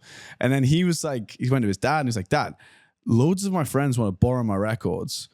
Can I start a company that does like rentals for records and things like that? And he's like, no, that's a fucking stupid idea. And he never did it. And then Blockbuster turns up. I was going to say, years later. And my dad was like, fucking hell. So I think there's elements of like, they don't want to have it forever. They just need it for a specific occasion. Yeah. So, and that would have blown up in the movies and these games. Told me that story. He's like, so just do what you want. Yeah. I was like, okay. Yeah, dude. Yeah, and that's the regret. And he can't go back and all of them, right? No. Especially if enough time passes. Like if you try to start one now, it wouldn't work out, right? Obviously, we know that from Blockbuster. But that's when he's gonna have to live it. And I'm sure he has many things that he did do, but yeah, you can learn from that. Definitely. You know what I mean? And then it goes back to what we were saying with, like, you know, I know you said with Jordan Peterson being relatively controversial in the modern day time. But if you've got someone who is resonating with you and you're listening to it, and they're trying, and you're doing it with the right head, and you're trying to better yourself and not project on others, follow that. 100%. Hang on to it, listen to it until it doesn't. Because the Gary Vee ride for me is like, took me to a point, cool, chill, and then I move on. It's like, oh, I'm reading books, I'm listening to what Philip Knight did to start Nike. That inspired the fuck out of me. I love that shit. Yeah. Like, and then you just keep finding these it starts this process of continuing ed. Yeah. Right? You're continuing your education well beyond school or whatever it was that you're doing. And that's so important. And I wish I had the hunger for knowledge that I do now when I was a little bit younger. But again, you find the things that drive you and, you know, and you get a little gas in that engine, then it runs. But everybody should know that they need to continue that. And also, I think one thing that, this is one of the things I can like leave everybody with. I'm like 32. I run my own agency. I'm the CEO. Technically, I'm the CEO. I have a team of like 4 that work for me. 3, sorry. I think one thing I got stuck at once you started getting a little older, and you mentioned this a little bit earlier, is I felt like I'm supposed to know everything now. And that's fucking bullshit. You know? Well, first of all, anyone that's like, yeah, I actually know it all and I like run this. And so just ask away and I'll give you all of the, that's bullshit. I need to continue, again, like, with the teaching, like treat yourself like someone you're responsible for. I need to continue to find mentors. I need to continue my educational process by reaching out to people and like replaying. There's not just like this 4 or 5 years where you do it. No. You keep doing it for years and years to come until you're at a point where you can kind of fall back, relax, and then you definitely better be mentoring, right? Definitely. As much as you can. But even then, you can learn so much from even the youngsters, right? You got to remember, it's a two-way street with a mentee mentor. Many times I'm like mentoring somebody and they're putting me on game, you know, of like whatever their angle is and what their generation's speaking to. So just know that there's like that mentee to mentor thing is so important. And no matter where you are, you should still be looking for those people. Always be a listener, forever learning. It's a new 100%. perspective every time. Worst case. Yeah. You just learn and the someone world's else's changing. perspective. If you lock in on something, Dude.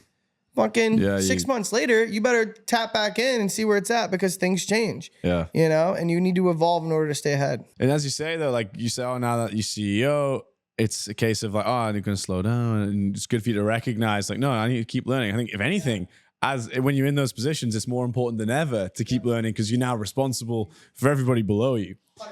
Like, which is another scary fucking thing, bro. Yeah, that's like the scariest. I love the leadership position that I have with them, and I love everybody that works for me. I'm not afraid to throw the L word around. Like, I'm a loving person. I love the people that work for me and work alongside me, and I never want to let them down. I like bear that weight every night going to bed. You know what I mean? So, and I can sleep well now because I am investing in myself. I am hitting the gym. I am eating right. I am like coming up with my own practices. To you know, level myself out, and I owe it to them too. You know what I mean? So I'm like very lucky and blessed to be in the position I'm in, and I feel like I'm just getting started still, dude. You know what I mean? 32, mate. I'm on the cross. They don't want to give me another 10 years. So that was another one, the 10-year thing. It was stop thinking in such short term. You know, I remember Mitchell and I, the guy who taught me the FBA stuff, we would always say, "Is like give it 10 years." Don't worry about it. Like, and that is when I was at like the worst point. It was like, just give it, see where you are in 10 years time. We always go back to that. Yeah. And that wasn't 10 years ago yet. I know. So it's like, think about that. You still got even more story to write. And yeah, even if I was to go back to the person back in 2017, 2018, 2019, when I was like quitting my job and like hated everything I was doing, if I'd said a lick of what I'm doing now, that kid wouldn't have believed me. I know. Oh, such a beautiful thing, bro. Good for you. Good for you. But like, think about the smile that'd be on that kid's face if you just get a little whisper. I think that's a good way of thinking about it. Yeah. Do it for the future version of you. I saw something beautiful on Instagram the other day, and it's like, imagine having, so if every year the version of yourself on your birthday, you were all stood in a room together, and like, does every single younger version look up to what you as the oldest are doing? If not, fucking change it. Yeah, dude, I gotta say, like, that's very beautiful. That made me even tilt my head up, and it resonated with me a lot. I think they'd be so proud of me. Good. I think they'd be really proud of me. I think they would be as well. 100%. I know yours will be super proud of you, bro. You're fucking killing it. But more importantly than the measure, like, oh, they're killing it or not, is like, are you fucking pursuing your dreams? And are you living true to who you are? And I think that all those younger versions of me, because my world's gotten bigger. I grew up in this small town. I got bigger and bigger and bigger and bigger. Now it's like this international. I think they would be fucking juiced. And I would be proud to be like, for us. That's cool. Hands in. Like, Hands in, boys. What a sick visual. For the squad. The way technology's going, we might get Might get a we chance. might get that. You can program There'd it. be a couple of them that I have to pull aside. Listen, Yeah, 19-year-old dude. Get out of bed. Can we chat real quick? You need to fucking chill. Because there are versions of me that they thought I knew it all or whatever, you know? But I guess you need every step along the way, right? 100%. Yeah. It's the fun part, man. It's a journey. And then now it's a case of we've got to do today what's going to make 50-year-old version of us feel like, well, thanks for setting that up. Yeah. I'm constantly working for 42-year-old T now, right? Yeah. And I know I'm going to make him proud for sure. Good shit, sure. man. Well, I'm sure the listeners will have a ton to take away from your story, Tommy. I hope Honestly, so. dude. I And really put appreciate like my it. information too. Like I'm Tommy Padula. Find me on LinkedIn. Reach out. Happy to have a conversation. Want to help any way that I can. That's awesome, man. And I don't doubt that you genuinely mean that. And the pass it forward, something that I need to take on myself. No doubt, dude. Yeah. Oh, you're doing it. You're doing it just by having this podcast and speaking of those and talking to I those, appreciate the that. audience. Yeah. So anything else that you want to, like you've got going on that you want to direct people to go check out specifically? Well, I'm going to be launching the clothing brand. So Yeah. definitely, I'm in stealth mode right now. It's called Ingrey, INGREY Co. on Instagram. I'm actually going to chat with you a little bit about how I want to launch that content, by the way.